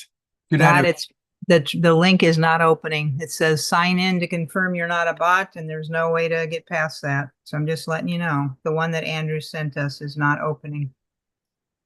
You can prevent people from being frustrated and not getting in. It says buy tickets, and you click on that. Okay, now that just changed. Somehow that opened up. Okay, thank you. Yay. Okay. Ending on a good note. See you all tomorrow morning. Good night, everybody.